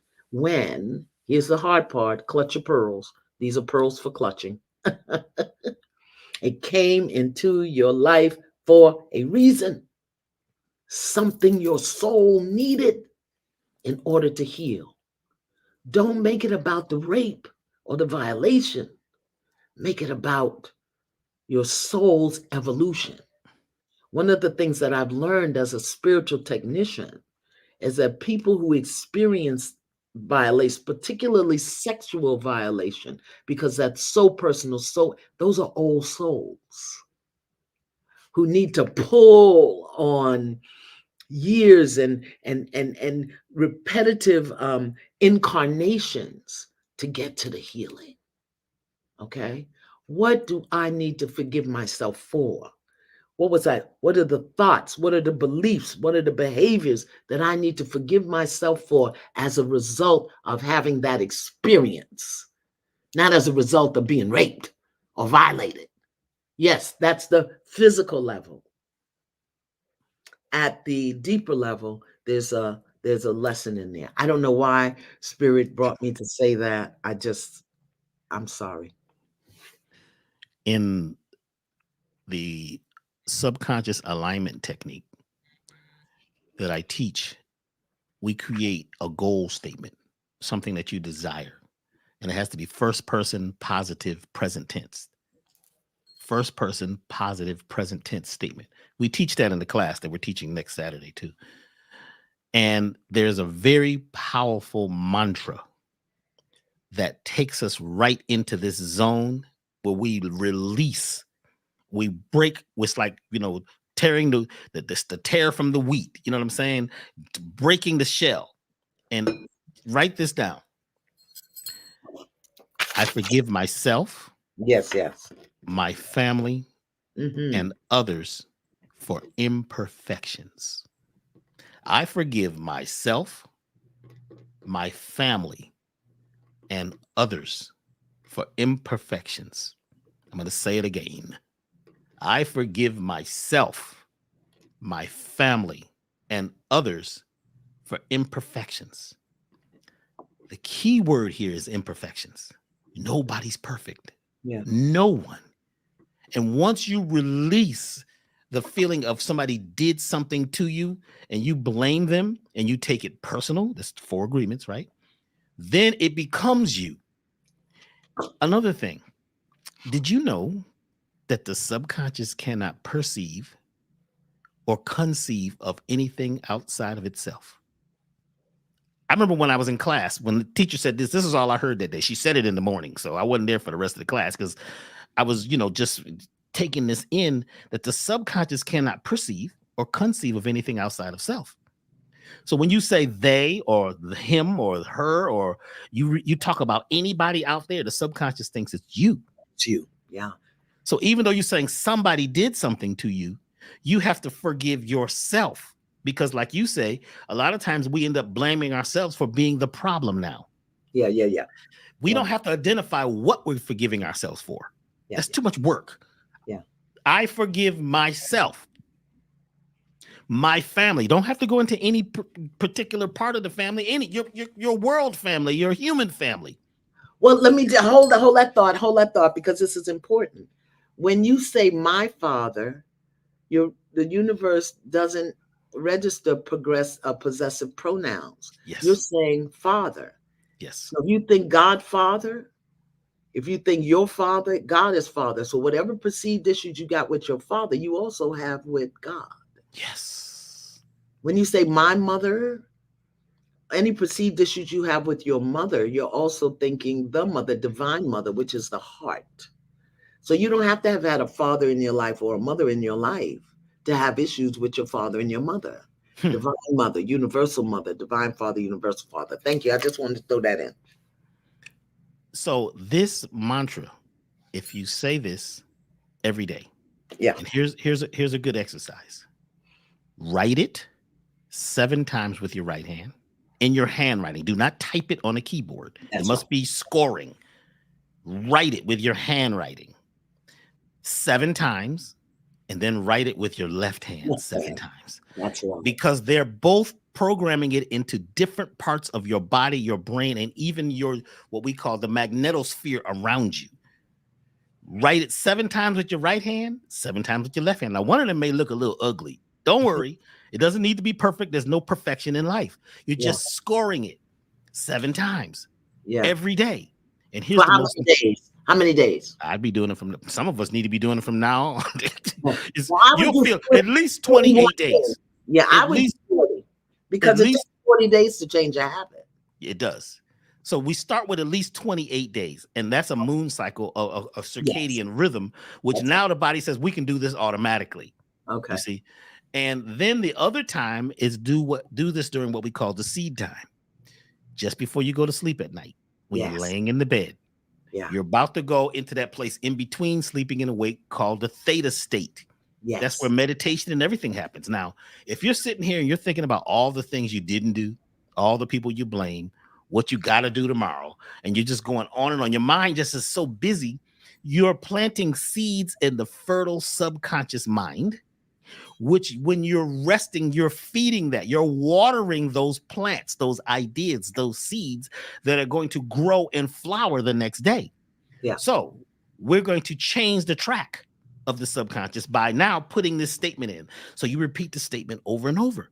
I forgive myself, my family, and others for imperfections. And don't say their imperfections, say imperfections. Period. I forgive myself. And you just repeat it over and over until you drift into sleep.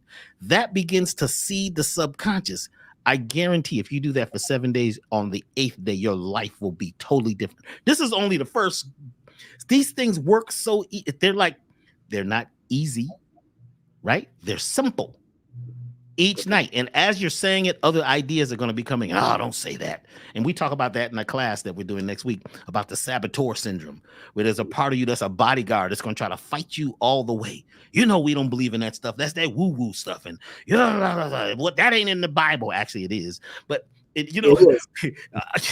see, it's in all the holy books. It's in everything. It's in the emerald tablets. Yes. When we begin to repeat over and over, remember the subconscious programs itself based on the repetition of pleasure or pain. Yes. You can reprogram your subconscious by the idea, by repeating things, by doing things that are either based on pleasure or pain. But sometimes you got to go through the pain to get to pleasure. You got to go to hell to get to heaven. Yeah. I haven't told my whole story yet. When I tell the Dr. B story, people are like, well, when are you going to tell your story? Don't worry, it's coming. But it's very emotional because of what I've been through, which is why I'm able to now be here to do this, because I'm expressive and I'm not holding it back. Yeah. I'm just finding myself and allowing others to travel with us. That's what our website, Elevation Time, is about, is helping people elevate through our own experience. I don't know for sure, but I do like to be in the company of people like you who have pieces of the pie. Nobody has the whole pie, but we all have pieces. And that's why I'm so honored to be here with you right now. This is actually like almost like a dream come true to do something with you. And you called me. I'm like, well, what do you mean? when I called you, right? I had never talked to you before in life, right? And what did I say? I said, what are we going to do? So what's up? Right. That's how we started. So what's happening? Yeah. You talk to me. Because our souls know each other. And this is the thing that keeps coming up again. Thank you, Holy Spirit. I want people to understand that writing Dr. B gave you, the exercise we've done, it's just that simple. Yes, you can write it. Yes, you can say it. And it will create change, because the negativity bias of the brain wants us to believe that it has to be hard.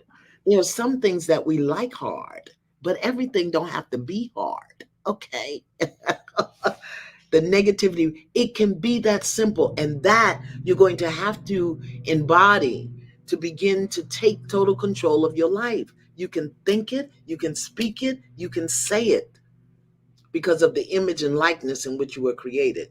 The kindergarten teacher in me wants to do this. Don't forget the dragonfly had to swim in the swamp, had to pull up its own water to make its wings. Don't forget the butterfly had to sit in its own poop in order to transform itself. Don't forget the snake had to shed and be raw and blind in order to become a powerful symbol of healing. Don't forget that you can roll your eyes around and pound on your chest and reprogram your brain. Don't forget that when you ask for something that you want, you've got to be able to define it according to you. You've got to be able to see it so the vision can pull you forward, and you've got to be able to feel it as you think about it. Dr. B's class will give you the science of some of those things. Men who aren't feeling, the Invisible Ink Book Club. You can find out about that at Iyanla, Iyanla.com. Iyanla.com. It starts next Thursday. I'll take you if you're 18 or older. 17 is a little too young, but I think the 18-year-olds to come and hear the elders sit and talk. Dr. B is going to be our guest one week. I'm just there to pray and hold space. And I think what I would say to you, we're going to talk about coming back, but what I would say, family, is don't just get excited about this.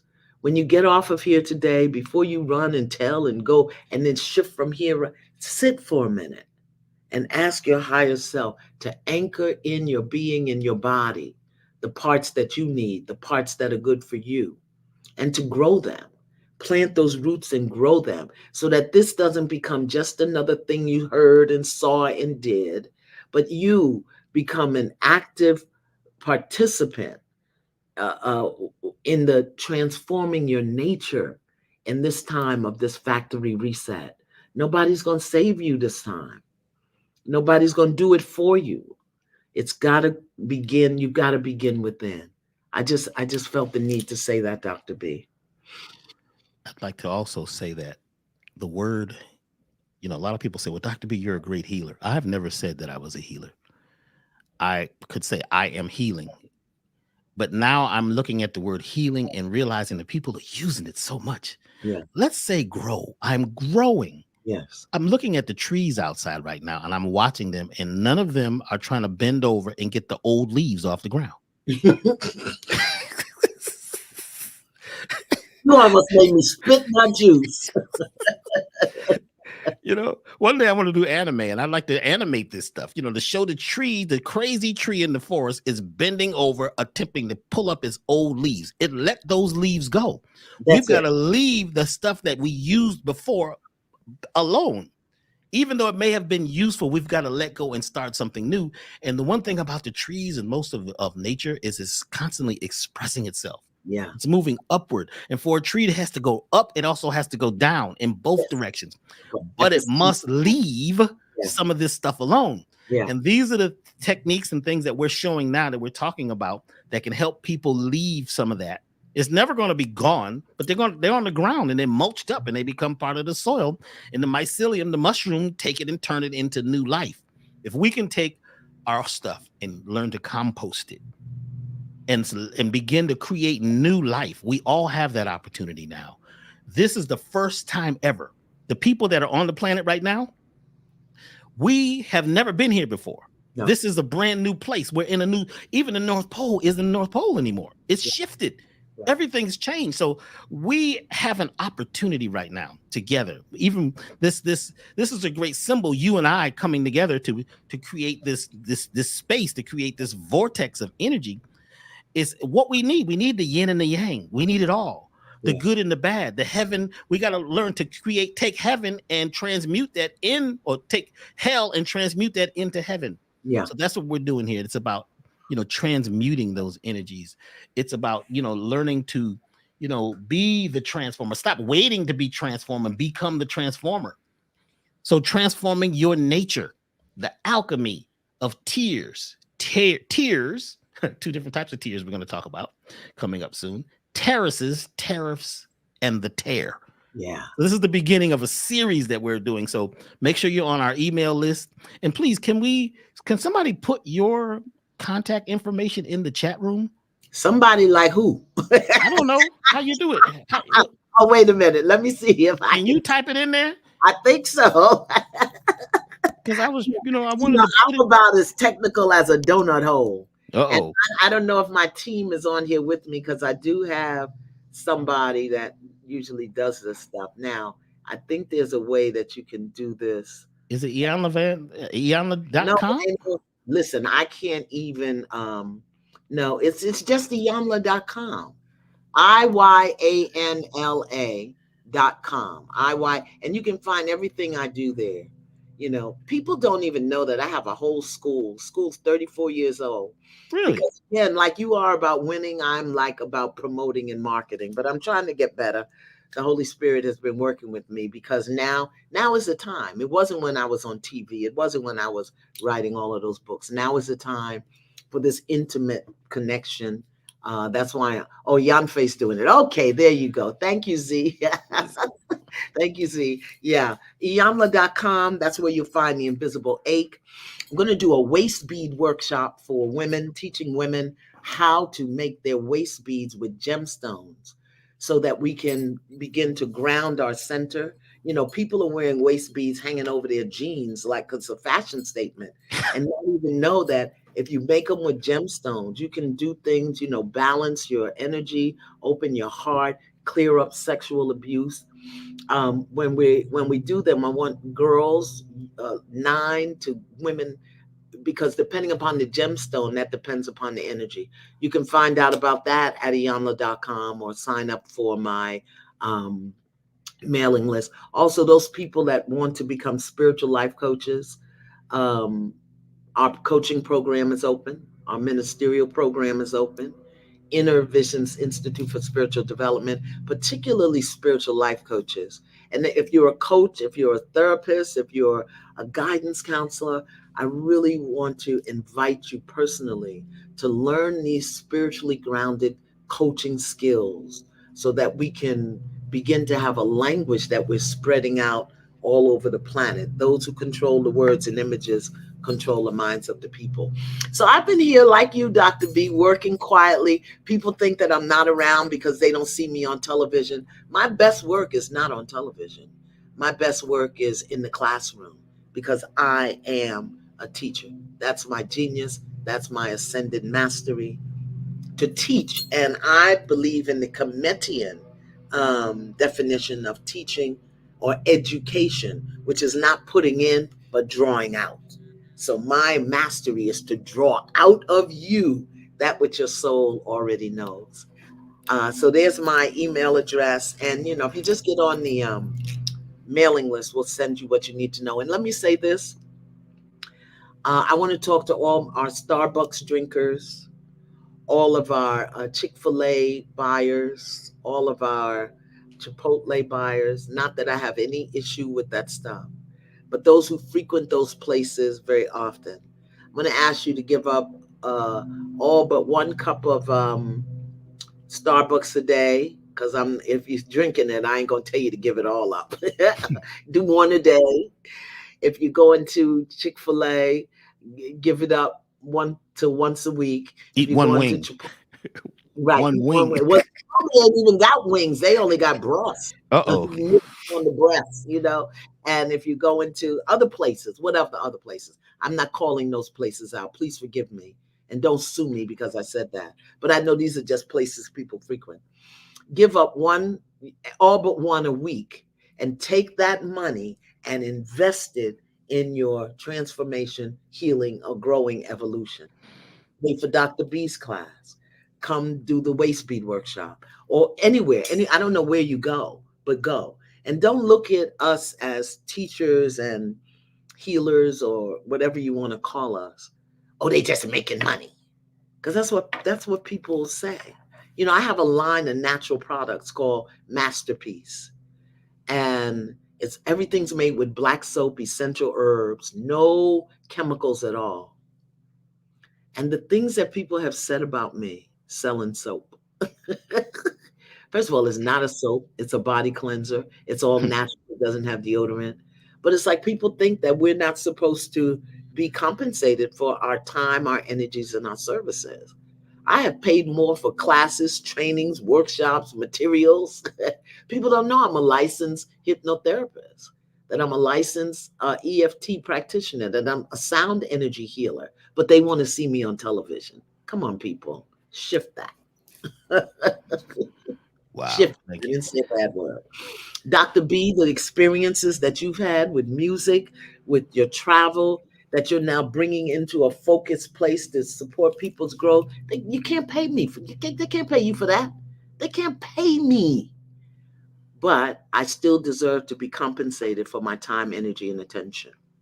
And so everybody should, but everybody should feel that they should be able to feel that it's okay to be compensated for their energy. Yeah. Not paid. what you not do. paid, but compensated, you Yeah. know. And people need to be willing to invest. Invest. Invest in your own growth, healing, and evolution.